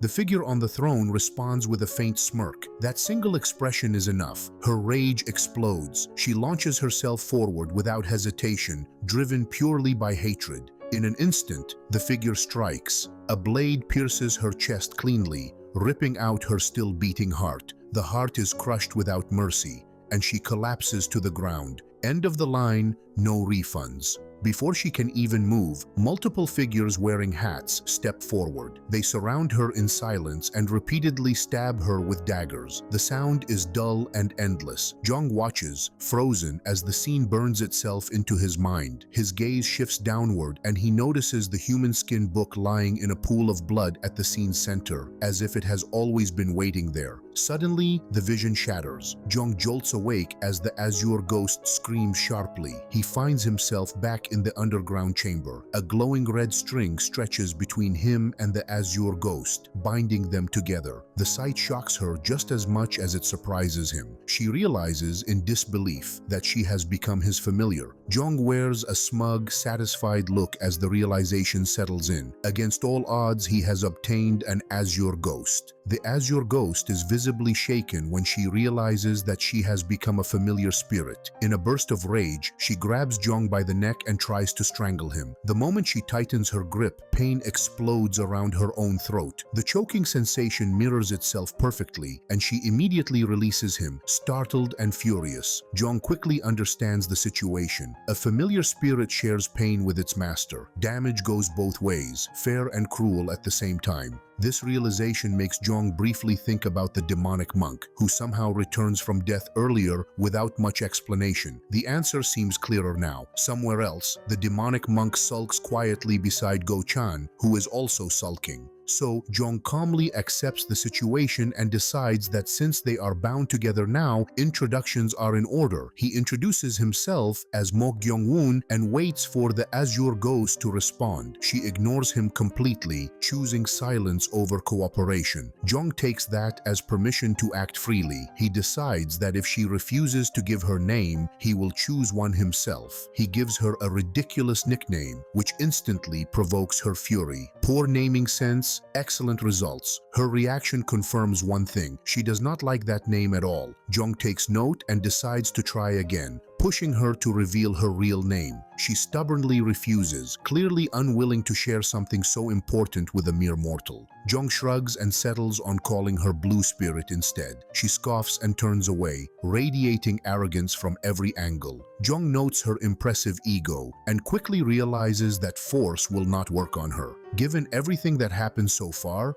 that conclusion makes perfect sense. Instead, he decides to slowly wear her down and persuade her over time. Patience becomes the new weapon. Jong then turns his attention to the human skin book and asks if she knows what is inside it. She coldly dismisses the topic and makes it clear that she has no intention of answering anything. Undeterred, Jong opens the book himself. The pages are written entirely in blood, which he finds strangely fascinating. He studies the characters carefully and notices that none of them make sense when placed together. The words feel broken, layered, and unnatural. Clearly not bedtime reading. Blue Spirit watches him with a knowing smirk, making it obvious that she understands far more than she is willing to share. Jong accepts that answers will not come easily and decides that he will figure it out on his own. As he reads some of the words aloud, Blue Spirit suddenly stiffens and stares at him in shock. Jong continues reading without pause. Power begins to swirl around him, thick and heavy, like a storm forming indoors. The air vibrates. Before he realizes it, the book fuses itself to his hand. Then, Blue Spirit reacts with pure disbelief. Something like this should not be possible. Jong suddenly gasps as the energy turns dark and oppressive. The atmosphere grows ominous, and the situation threatens to spiral out of control. Blue Spirit immediately reacts, urging him to stop breathing normally, empty his thoughts, and clear his mind completely. Jong follows the instructions without hesitation. His response is instant and precise. The book detaches itself from his hand just as suddenly as it binds to him. The power dissipates. The danger passes. Blue Spirit is left stunned. Jong breaks free from ritual attachment with frightening speed. Even more unbelievable is the fact that someone with no martial arts training manages to activate the ritual in the first place. To her, this borders on the impossible. She realizes that she is witnessing something she never sees even in life, let alone after death. Jong finally takes a seat, letting his body relax for the first time since everything spirals out of control. He casually remarks that he honestly thinks he is about to suffocate back there. Near-death experiences are starting to feel a bit too routine. He then asks what exactly just happens. Blue Spirit explains that the problem lies in his inability to properly control the ritual of attachment. His breathing is completely wrong, causing the ritual to spiral dangerously. Jong smirks at her explanation and points out that she is actually teaching him now. Progress, at last. She immediately snaps back, making it clear that she is only doing this to avoid taking damage herself because of his foolish behavior. Self-preservation, not kindness. Jong then asks what the ritual of attachment truly is. Blue Spirit explains that it involves manipulating the very nature of something and bending it to one's own will. It is not a simple act of force, but a distortion of natural flow. Jong listens carefully and then asks why it makes his stomach ache and his veins feel painfully taut. He clearly remembers that part. She tells him that it happens because he pulls at nothing. He manipulates the flow of his qi, but fails to properly grasp anything beyond the book. As a result, his qi becomes tangled and unstable, like pulling on invisible threads until they snap back. She then advises him to practice using Cho Il-sang's body. Since Cho Il-sang is dead, his qi should be scattered and easier to draw. Jong asks if the energy point is located below the belly button. Blue Spirit glares at him and asks if she really has to explain everything step by step.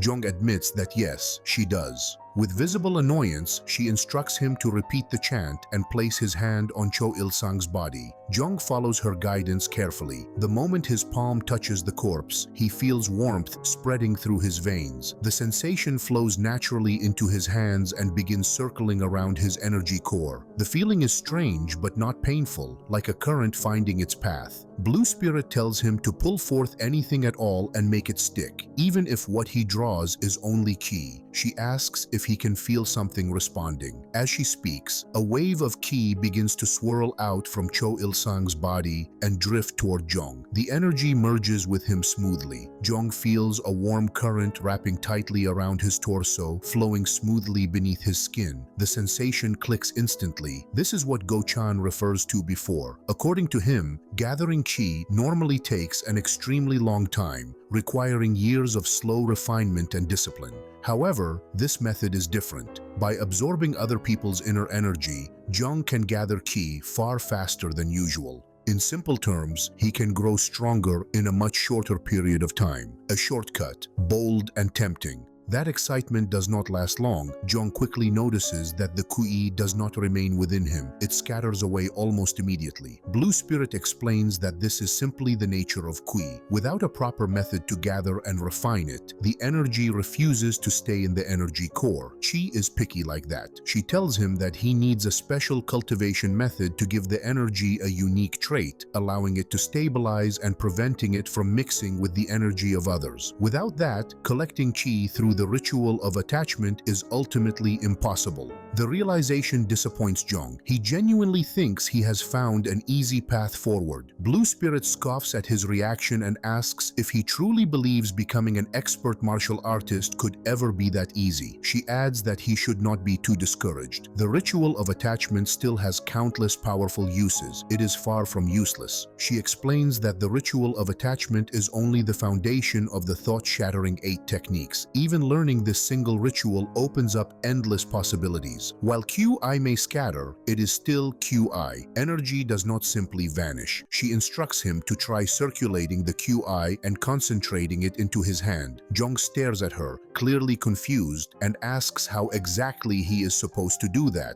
Blue Spirit sighs deeply, the sound heavy with resignation. She tells him to imagine it. QI circulation, chants, and rituals are merely tools to help shape a clear image in the mind. If he can picture the flow clearly enough, he should be able to guide the QI into his hand. Internally, however, she knows this is unrealistic. No beginner should be capable of this without proper training. The QI will likely be wasted, but there is nothing else to do. Sometimes loss is part of learning. Then something unbelievable happens. Jong successfully gathers qi into his hand. The energy condenses, stable and controlled. Without hesitation, he punches the nearby pillar. The impact is immediate and devastating. The pillar snaps apart completely, collapsing with a thunderous crash. Stone fragments scatter across the chamber. Blue Spirit freezes in disbelief. She has witnessed countless prodigies throughout her lifetime, but never anyone like Jong. This defies logic. This should not be possible. She cannot help but wonder who he truly is and where he even comes from. The rules bend around him as if they are optional. Jong casually remarks that this must be the reason martial arts are so highly praised. With something like this, killing people would become much easier. The statement is blunt and unfiltered. Blue Spirit instantly understands. Jong sees through the false ideals. The talk of cultivating the soul and refining the mind through martial arts is mostly decorative nonsense. At its core, martial arts exist for one purpose only: to kill opponents as efficiently as possible, and Jong understands that truth far too well. Jong then asks what the second technique is. Blue Spirit opens her mouth to answer, but stops herself at the last moment. She clicks her tongue in annoyance, realizing she is almost fooled by a mere mortal. Only then does she notice how much she has already revealed. Jong absorbs every word she gives him without wasting a single breath. No wonder those old geezers are always obsessed with their disciples. Teach one thing, lose a lifetime of secrets. Jong calls out to her again, but she firmly refuses to speak. Silence becomes her shield. Jong considers asking about the remnants of the cold energy he senses earlier. The question lingers in his mind, but he decides against it. He feels confident she will answer eventually anyway. Besides, figuring things out on his own is more fun. Elsewhere, Lady Seok's escort warrior, Ho Ang,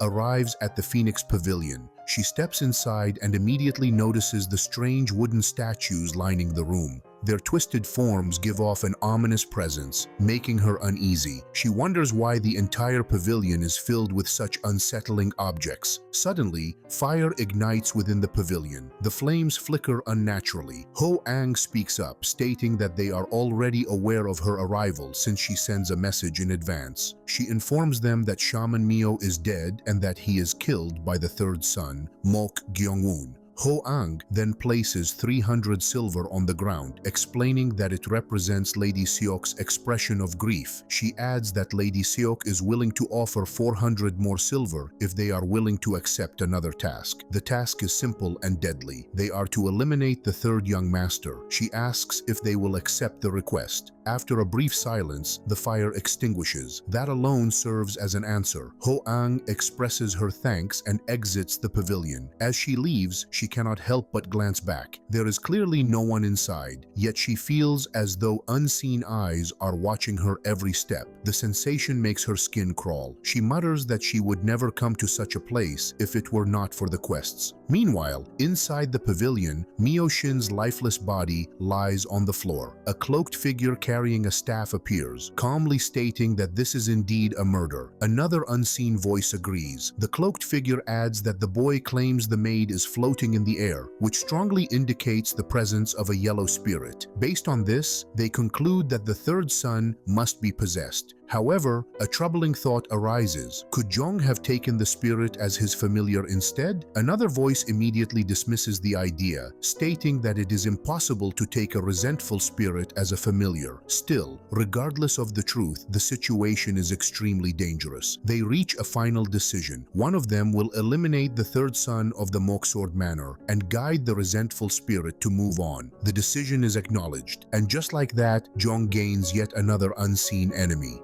The following day, Go-chan greets the morning with a long yawn, openly complaining that he wants nothing more than to sleep. After staying up all night, rest is clearly overdue. Unfortunately for him, Jong still sends him on an errand. Life is cruel like that. Go-chan informs Jong that he brings the brazier as instructed, his voice heavy with exhaustion. Jong thanks him calmly, as if nothing unusual is about to happen. Curiosity gets the better of Go-chan and he asks what Jong needs the brazier for. Jong replies casually that there is something he needs to burn. The answer sounds harmless enough. Then Go-chan sees it. Jong is holding the secret manual of the Mok Sword Manor. Shock hits Go-chan instantly. Before he can fully react, Jong begins ripping pages from the manual without hesitation. One by one, the pages fall into the burning brazier. Flames eagerly consume the text, curling and blackening the paper. Go-chan can only scream in disbelief as he watches generations of legacy turn into smoke. The realization strikes hard. Jong has truly burned the secret manual. Go-chan stands there frozen, his exhaustion completely forgotten. Some mornings simply ruin themselves. When Guard Go-chan realizes that Jong truly burns the secret technique book, shock washes over him. He cannot understand the decision at all. In his mind, there are many people in the manor who still need that manual. Even though Jong does not know martial arts, Go-chan believes the book could still be used as leverage or protection. To him, burning it feels like throwing away power for no reason. Jong, however, calmly explains that this is exactly why he burns it. Since he cannot openly use martial arts, destroying the book ensures that only he can benefit from it. No competition, no loose ends. A clean solution, fire included.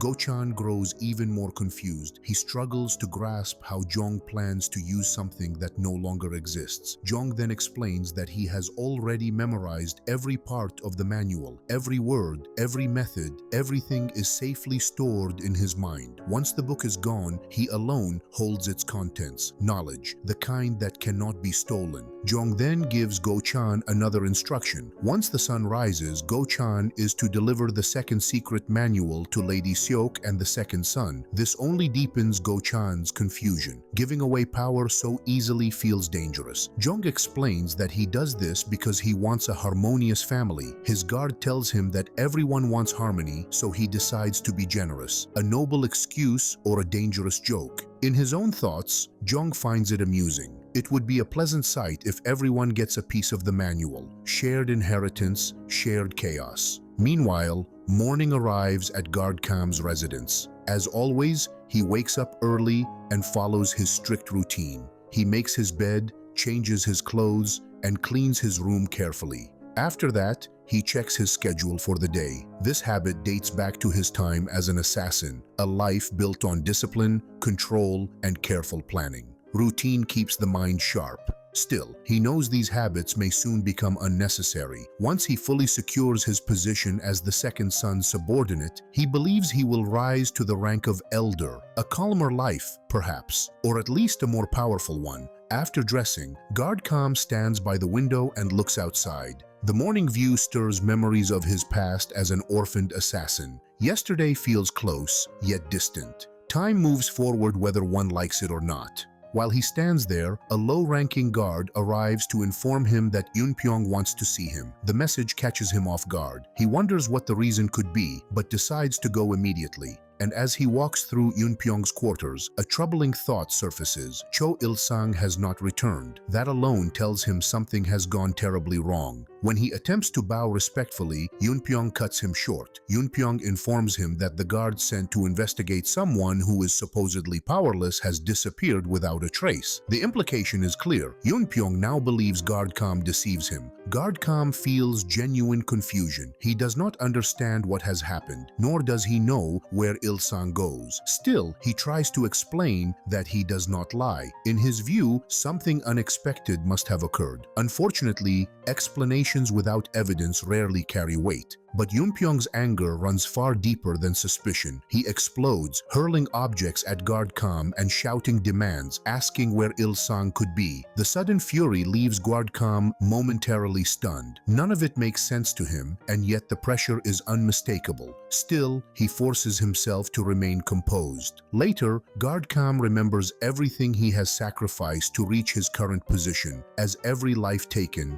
every risk endured, every step carefully calculated. He knows that if he falters here, everything will collapse. Steeling himself, he assures Yunpyong that he will find Ilsang, not just to clear his name, but to finally secure someone powerful he can rely on. Yunpyong does not believe him at first. Trust does not come easily. That is when Guard Kam does something drastic. He pledges on his right hand the very foundation of a martial artist's life. A vow like that is not made lightly. Hearing this, Yunpyong falls silent and studies him for a long moment. Finally, he agrees to give Guard Kam one last chance. 4 hours. If Ilsang is not found within that time, Yunpyong will personally kill him. Guard Kam leaves immediately. As he walks away, his thoughts darken. Ever since he brought Jong into the manor, nothing but trouble has followed. One problem after another. If Jong is truly behind all of this, Guard Kam knows he will never forgive him. It is then that he runs into Guard Go-chan. Guard Kam immediately accuses him of neglecting his duties. He had ordered Go-chan to watch over Jong, yet here he is, wandering alone. That alone raises suspicion. As Guard Kam speaks, his eyes catch sight of the book Go-chan is holding. He snatches it away and flips through the pages. The moment he realizes it is part of the secret manual, his anger spikes.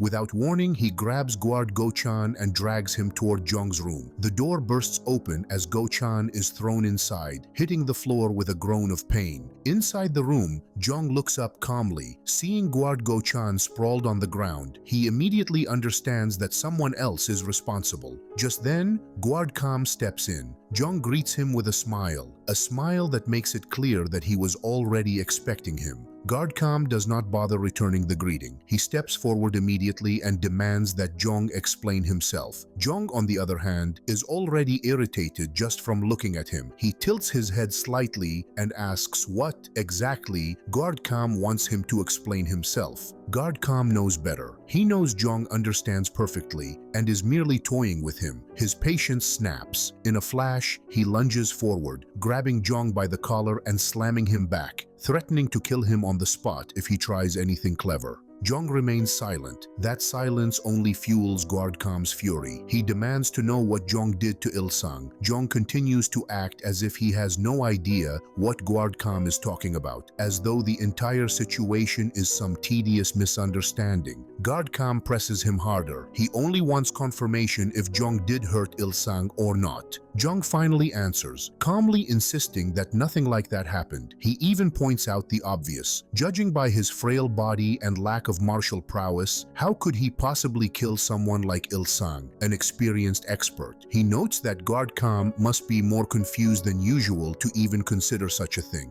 And logically, Guard Kam knows this makes sense. When the real Mok Yong-woon was alive, he could not use martial arts at all. That much is true. And yet, the man standing before him now, which is the third son, does not feel the same. Something about him is fundamentally wrong. No matter how much reason argues otherwise, Guard Kam's instincts scream at him. Every warning bell in his head is ringing. He is certain that Ilsang's disappearance is Jong's doing. The second son's most trusted subordinate does not simply vanish without cause. 3 years. Guard Kam has endured everything for 3 years, climbing carefully, sacrificing endlessly, all for his future. And now, Jong has appeared out of nowhere and shattered it all. The realization terrifies him. If Jong truly killed Ilsang, then Jong is far more dangerous than he looks. And if that is the case, Guard Kam cannot allow him to live. His voice hardens as he declares that Jong must die here and now. No matter the method, no matter the cost, Jong cannot be allowed to remain alive.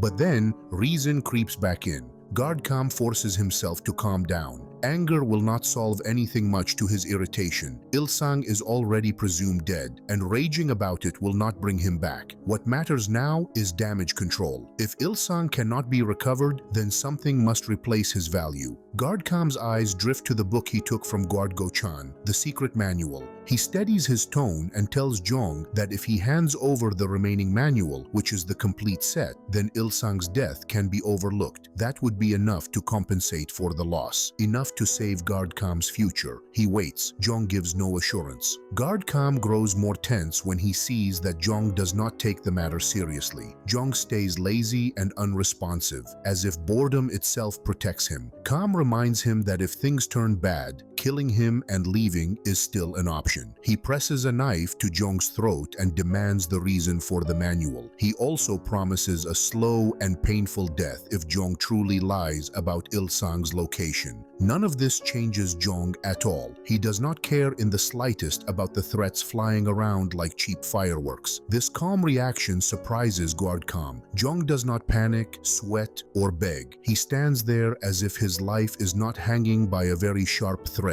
which makes Kam wonder how he can stay so confident. When Guard Kam reaches out to take the second manual, Jong pulls his hand back. He reveals that the contents of the second book exist only in his head. This hits Guard Kam like a brick to the face. Before he can react, Jong starts using the thought-shattering 8 techniques. By the time he reaches the second step, known as attachment, Guard Kam feels his inner energy draining away, like water leaking from a cracked jar. Jong then makes it clear that he has only just learned this technique. He has been searching for someone to test it on, and Guard Kam's arrival feels like a volunteer application. Wrong place, wrong time. Guard Kam begins to suspect that all his energy is being stolen. Even so, he still struggles to fight back, showing stubborn resistance. Jong notices that his earlier methods do not finish the job, so he decides to change tactics. Guard Kam, however, underestimates him and refuses to believe Jong can actually defeat him. He accepts the pressure but expects to walk away in the end. They clash again in a proper fight. Guard Kam launches an attack, but Jong summons a demonic monk that blocks it from the shadows. Guard Kam cannot see what stops his strike, leaving him confused and irritated. Jong shows this as just another small trick. Soon after, Jong returns Guard Kam's inner energy to him. Just when the shock settles, Jong also gives back the dagger by stabbing it into Guard Kam's chest. He treats it like a polite return of borrowed items. Since the energy and the dagger belong to Guard Kam, Jong simply gives them back. Guard Kam groans loudly as pain tears through his body. He staggers backward, barely keeping his balance, with the dagger still buried deep in his chest. Blood spills from his mouth as he coughs again and again, each breath feeling heavier than the last. When he finally forces himself to look down at the wound, his heart sinks. The stab lands in a deadly spot. He understands at once that pulling the dagger out the wrong way will cause severe bleeding, the kind that ends lives very quickly. He never expects Jong to use such an unnatural and otherworldly force against him. The shock hits him harder than the wound itself. Regret floods his mind, sharp and bitter. Bringing Jong into the Mok family under disguise now feels like the worst decision of his life. Then, as panic tightens around him, he remembers the poison he once fed Jong. That memory gives him a small sense of hope. This is exactly why the prison was prepared in advance, for moments like this when control slips away. With his strength fading, Guard Kam decides that continuing the fight will only destroy them both. He chooses negotiation instead, believing it to be the safest path left. He offers the antidote and money, knowing that Jong's true goal is simply to escape that place. On the surface, he lowers himself and acts obedient. Deep inside, however, his mind stays sharp and cruel. He plans to survive first and arrange Jong's death later. Survival now, revenge later.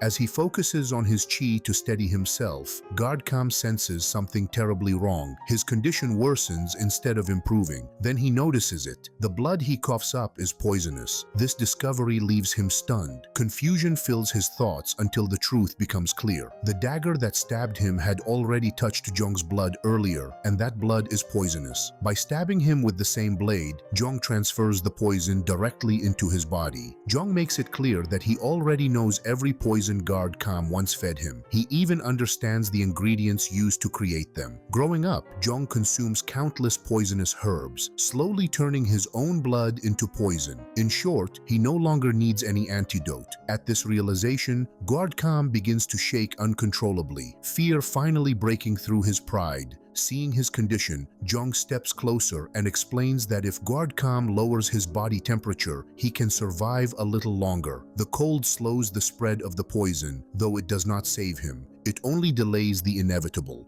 At last, Guardcom understands there is nothing left he can do. Desperation replaces arrogance. He begins to beg, apologizing and pleading for his life to be spared. Jong does not care for the apologies. They mean nothing to him. Driven by pure fear, Guardcom goes even further. He swears loyalty, promising to serve Jong completely. He offers himself like a dog, willing to follow any command as long as his life is spared. Surprisingly, Jong finds this display amusing. He likes Guardcom's personality at this moment, especially the way he crawls and submits. With such an attitude, Jong believes they could work very well together. In fact, if Guardcom had behaved like this from the very beginning, Jong might have forgiven him right away. Jong moves closer to Guardcom, closing the distance slowly and calmly. There is no forgiveness, no mercy, and no intention to keep any promise. Instead, he presses the dagger deeper into Guardcom's chest. The blade sinks further in, ending everything at once. Guardcom's body stiffens, then goes still. His death comes not from negotiation,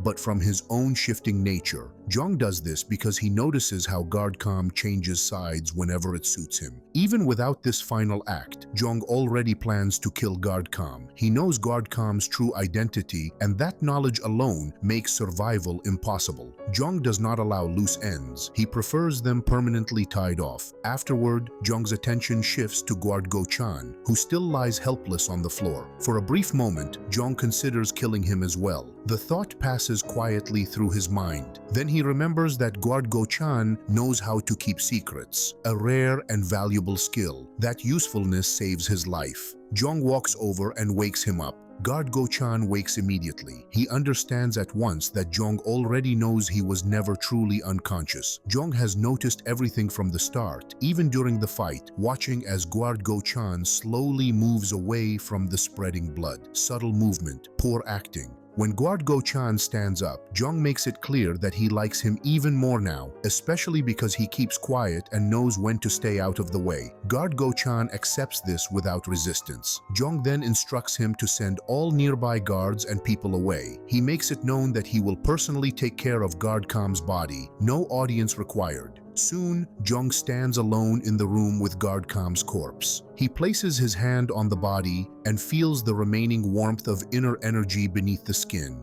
The energy still lingers, but it is useless to him now. Even so, he checks carefully, comparing it to the cold and ominous power he once felt in the underground pavilion. The realization settles in slowly. The sensation is the same. It matches the feeling from the basement, the same heavy presence he feels whenever he kills. The connection is clear and it troubles him in a quiet way. This makes him wonder if killing more people will strengthen that urge again. The thought does not scare him. It simply exists, waiting. At that moment, the blue spirit appears. She enters calmly and informs the demonic monk that she already understands why Jong orders him to step aside earlier. Back in Yunpyong's room, the first-rate guard, John Yangpyong, calmly informs him that what Guardcom said earlier is true. The words sink in without resistance. Yunpyong sees no real reason for Guardcom to lie about something that would eventually be exposed anyway. Lies like that never survive long, especially in this house.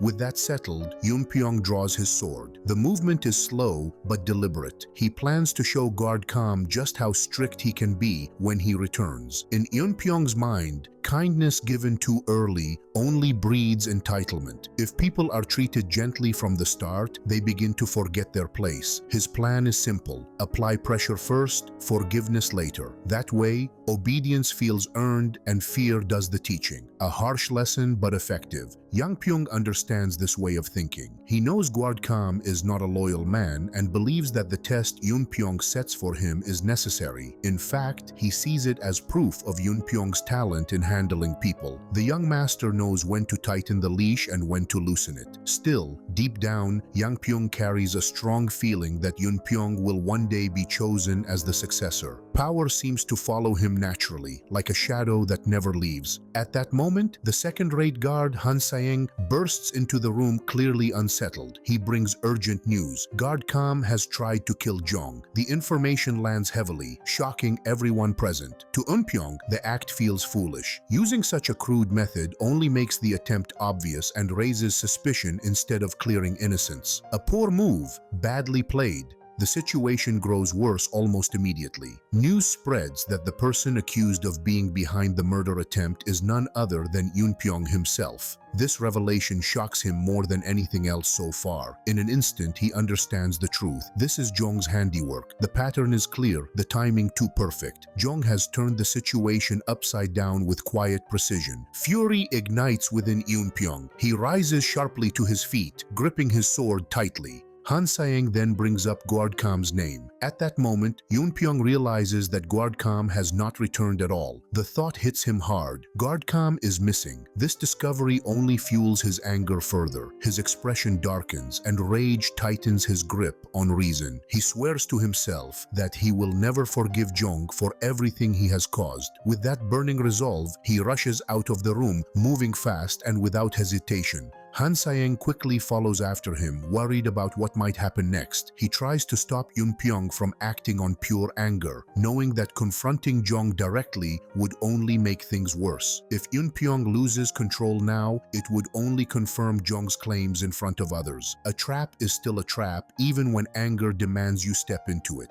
Yoonpyong understands this, at least partly. Still, he knows he cannot simply remain in his room and do nothing. Sitting still would only amuse Jong, and the thought of Jong enjoying this situation irritates him even more. Doing nothing feels like defeat, and Yoonpyong refuses to accept that. Han Sayeng then suggests a calmer approach. He advises that others should be allowed to deal with Jong for now. He explains that Jong has already reported to the outer hall that Guardcam tried to kill him. If this report is true, then the situation may actually resolve itself more easily than expected. Sometimes enemies solve problems for you without realizing it. Han Sayeng also explains that the organization Guardcam belongs to follows strict rules of its own. Their pride as assassins defines everything they do. They do not acknowledge failure in assassination attempts. Instead, they believe that an assassin either completes a mission or dies trying. Methods do not matter, only results. Because of this mindset, the matter will likely be handled internally. Han Sayeng offers to speak to them himself and take responsibility for that part. When Yoonpyong hears the name of the organization, the Flying Assassin Sect, one of the three greatest assassin groups in Zhongyuan, he agrees with Han Sayeng's plan. This is not something to handle recklessly. Even anger knows when to pause. Meanwhile, Jong focuses on something entirely different. He works quietly on creating an energy core, exactly as described in the secret manual. However, no matter how many times he tries, he fails. He can circulate his chi very close to forming the core, but at the final moment, the chi splits apart and scatters. Again and again, the result is the same. The process is almost successful, yet never complete. Frustrating, like reaching for something that disappears at the last second. He begins to wonder what he is doing wrong. The answer refuses to show itself. Jong then calls Guard Go-chan into the room. He wants help understanding why the chi keeps dispersing when he tries to form the energy core. Guard Go-chan is stunned. Just the day before, Jong shows no knowledge of martial arts at all. Now, he senses chi, circulates it, and attempts to form an energy core overnight. That kind of progress feels unnatural, suspiciously impressive. The shock deepens when Guard Go-chan realizes that Jong can already circulate chi smoothly. After recovering from his surprise, he decides to examine Jong directly. He plans to imbue Jong's body with his own chi to observe what exactly causes the energy to scatter. Guard Go-chan sits down behind Jong as he begins to circulate his chi once more. He places a steady hand on Jong's back, carefully feeling the flow of energy beneath the skin. Almost immediately,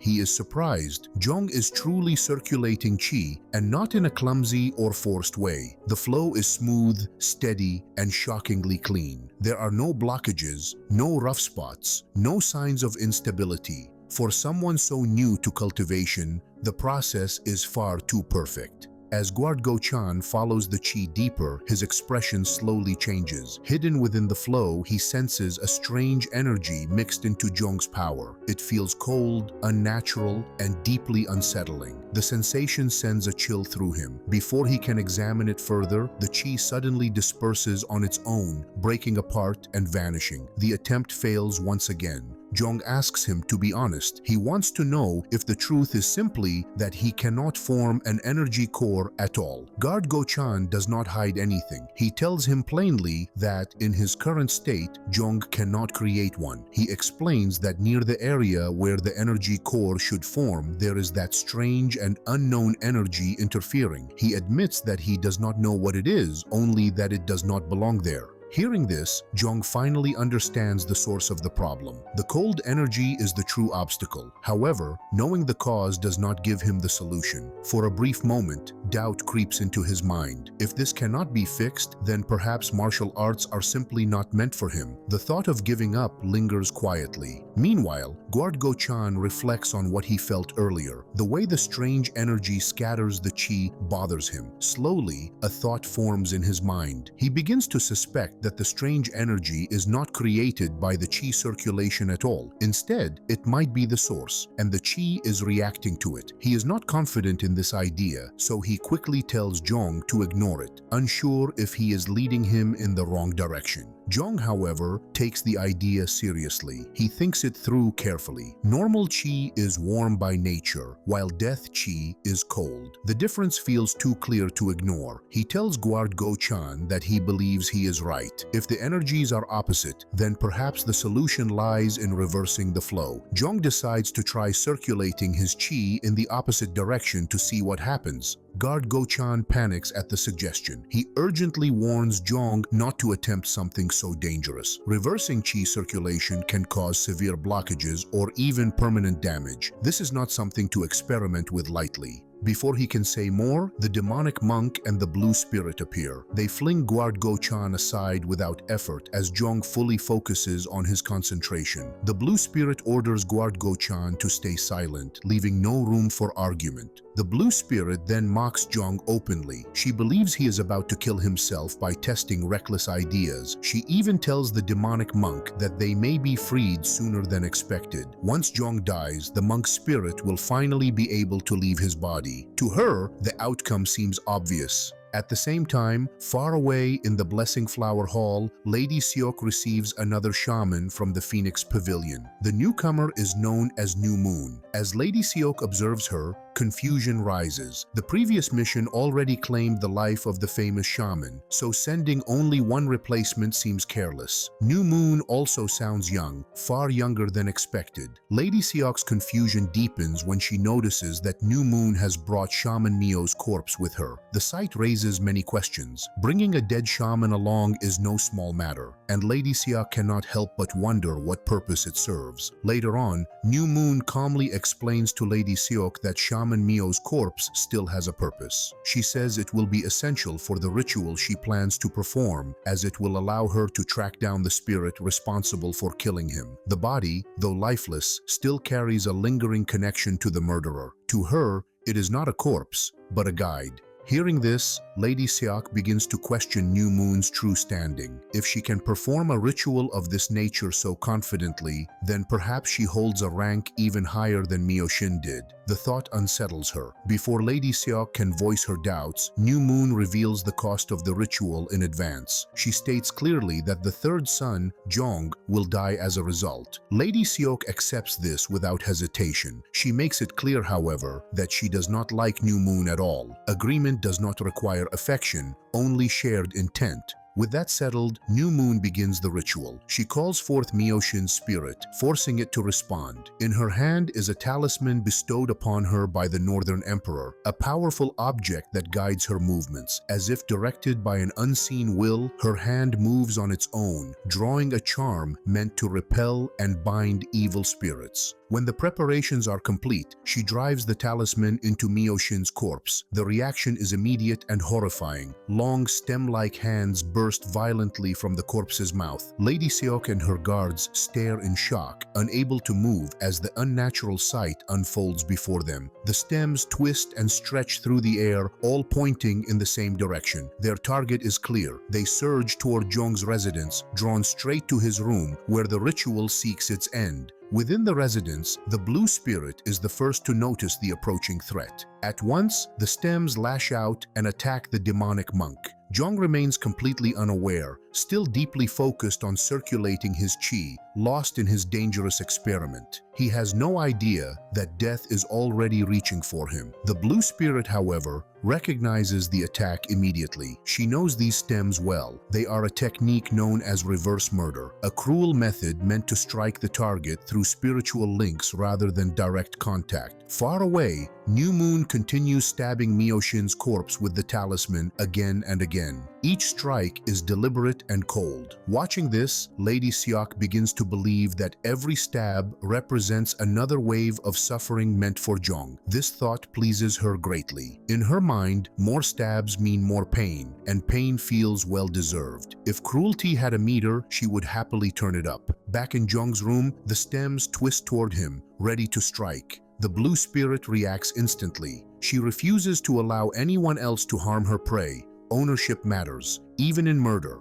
She cuts through the stems one by one, slicing them apart before they can reach Zhong. The room fills with severed remnants of spiritual force, each one destroyed before completing its purpose. Outside, the consequences appear immediately. New Moon suddenly collapses, coughing up blood as the ritual backfires. Lady Siok notices fresh bloodstains forming in the direction of Zhong's residence. Even without understanding the details, she knows something has gone wrong. New Moon quickly realizes that the reverse murder has been deflected. She understands that the spirit responsible is not a yellow spirit. The presence interfering with her ritual is far stronger. Knowing this, she decides she must put in more effort. That effort, however, comes at a price. She informs Lady Siok that the ritual will require additional payment, a lot more payment. Lady Siok reacts sharply. Hearing that more money is needed angers her immediately. New Moon demands at least 1,000 more silver nyang. The demand ignites fury in the hall. Guard Ho Ang also becomes angry, knowing that New Moon already received 500 silver nyang earlier. Asking for double that again feels shameless, almost impressive in its boldness. New Moon explains herself carefully. This is not greed, this is survival. She now has to risk her own life to continue the ritual. The danger has increased far beyond what she originally expected. This revelation surprises Lady Siak. She had not realized the situation was this severe. New Moon then explains the true danger. She is dealing with an evil spirit of an extremely high rank. Even a yellow spirit alone is enough to threaten a human life. What she faces now is far above that level. Any spirit beyond yellow is considered a disaster. Most shamans cannot handle such beings at all. Only someone with her level of skill can even attempt it. This is no longer a ritual. It is a gamble with death. Lady Siok is left speechless. After a long moment, she agrees to pay the additional amount, even though her guard clearly disapproves. Gold can be replaced, failure cannot. Still, Lady Siok warns New Moon to make sure she has a solid plan to truly eliminate Zhong this time. Empty confidence will not be tolerated again. New Moon then explains that shamans, like spirits, also have ranks. From highest to lowest, they are divine, sun, moon, talent, darkness, and porter. She reveals that she stands 2 ranks above Myoshin, who was only at the porter level. Hearing this, Lady Siak recalls being told that Myoshin held a much higher rank. The realization dawns on her that she has been lied to before. Trust, once broken, never quite fits back together. As the spiritual struggle grows more intense, New Moon removes her outer cover and places her hat firmly on her head. Her face is now fully visible, calm and resolute. This is the look of someone ready to fight to the end. She reveals that she is one of only 3 shamans in the Phoenix Pavilion capable of handling familiar spirits. This alone marks her as exceptional. Stepping outside Lady Siok's hall, New Moon assures her that Zhong will not survive what comes next. At that moment, the blue spirit keeps all the attacking stems at bay. She feels annoyed that small, annoying creatures dare to interfere in her business with Zhong. This is her hunt, not a group project. She knows that if Zhong dies while circulating his qi, the death will not be caused by his own hands, and that will harm her plans. That is unacceptable. Of course, she still plans to kill Zhong later, Timing matters. Suddenly, the blue spirit feels the presence of death chi. The sensation shocks her. A living person should not be able to gather death chi at all. This makes her realize that Jong understands the ritual of attachment far faster than expected. He learns to circulate chi almost immediately, even though he knew nothing about martial arts before. Talent like this is rare, annoying but impressive. As Jong continues his cultivation, the blue spirit has no choice but to admit something she does not like admitting. Jong is already interesting to her, very interesting, the kind of interest that causes problems later. Jong finishes his attempt and finally relaxes. He realizes that circulating chi in the opposite direction is the correct answer. This time, the chi does not scatter like before. The result feels stable and controlled. The only disappointment is that he still cannot form an energy core, simply because he does not have enough chi yet. Progress is progress, even if it comes with fine print. At first, the blue spirit refuses to believe that Jong survives such a reckless attempt. When she sees that he is standing just fine, she feels genuinely surprised. Against all expectations, he lives. How rude. Jong then becomes aware of the mess in the room. The demonic monk looks beaten up, and guard Go-chan is already unconscious on the floor. Confused, Jong asks the blue spirit what happened. He walks closer to the demonic monk, and that is when the monk stands up and starts spreading complaints about what the blue spirit said behind his back. Bad timing. The blue spirit notices him immediately and kicks him away. She feels disappointed, thinking the demonic monk was on her side. Betrayal truly comes in many flavors. Afterward, she explains that she saves Jong from a reverse murder attack while he is busy circulating chi. The information shocks Jong. He has almost died without even knowing it. Multitasking clearly is not his strength. Before the tension settles, they feel a strange aura spreading through the room. Moments later, a spirit crawls in along the floor. The sight sends fear through Jong. He looks to the blue spirit for answers. She identifies the creature as a mountain spirit, known as the mountain-piercing shelled beast. The name alone sounds like trouble. The spirit keeps growing larger and larger. Soon, the blue spirit can no longer remain on the ground and has to float in the air instead. Jong and the demonic monk grow even more afraid as the pressure in the room increases. Things have officially gone from bad to worse. The spirits that live in the mountains are called Chimi, also known as mountain spirits. The spirits that live in the sea are called Moryo, also known as sea spirits. For a very long time,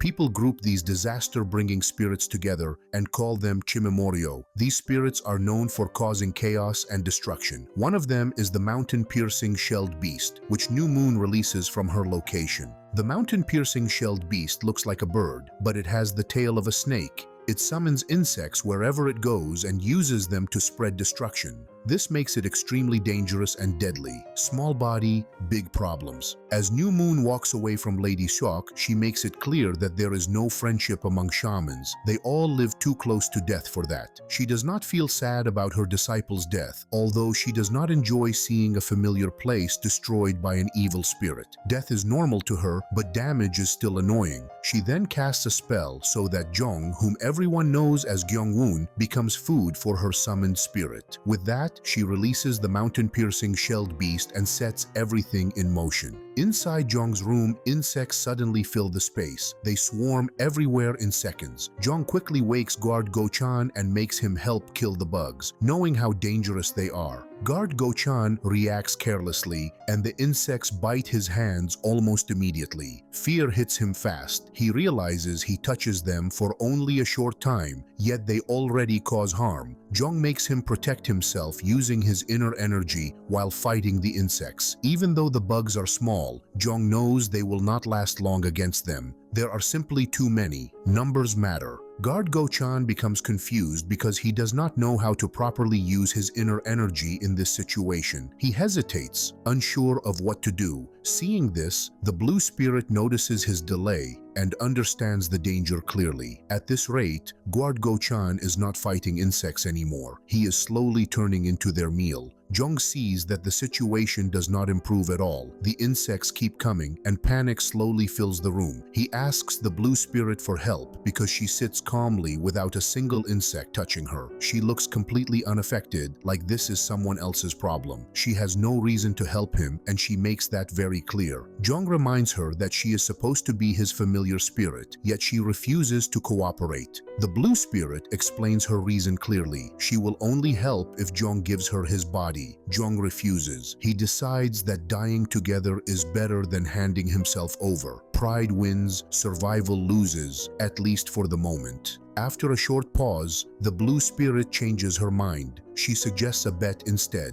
If Jong reaches the edge of death, then he loses and must give her his body. She believes this will happen anyway, so she feels confident. If Jong somehow survives and escapes the danger, then she promises to help him actively from that moment on. A gamble with terrible odds. Jong accepts the bet and becomes fired up. He reminds himself that promises matter, especially dangerous ones. He then starts killing the insects with his bare hands. Not elegant, but effective. Meanwhile, Go-chan notices the insects crawling onto the bed and begins to panic again. Jong tells him to find something flammable. The plan is simple: burn everything. Desperate times love fire. Go-chan looks confused, but Jong remains confident. He believes that if they use the lantern in the room, the insects will not survive the flames. The problem is that the lantern is far away. Distance chooses violence again. Jong then uses his magic, attachment, and pulls the lantern toward himself. Go-chan is shocked by what he sees. Amazement can wait, survival cannot. Jong understands that what he just did is not something ordinary people can manage. From the situation alone, he already knows who is behind this attack. Lady Seok is the only one capable of plotting this, and a shaman must be working with her. The pieces fit too well. Jong also knows that setting his room on fire will cause chaos. He plans to use that confusion to hunt down and kill the shaman. A risky plan, but better than becoming insect food. However, New Moon sees through this immediately. She sends more mountain-piercing shelled beasts into Jong's room, blocking his plan completely. No fire today. Jong feels shock and fear rise together. He cannot move forward anymore. New Moon watches everything with her white eye, an eye that sees what others cannot. Walls mean nothing to her.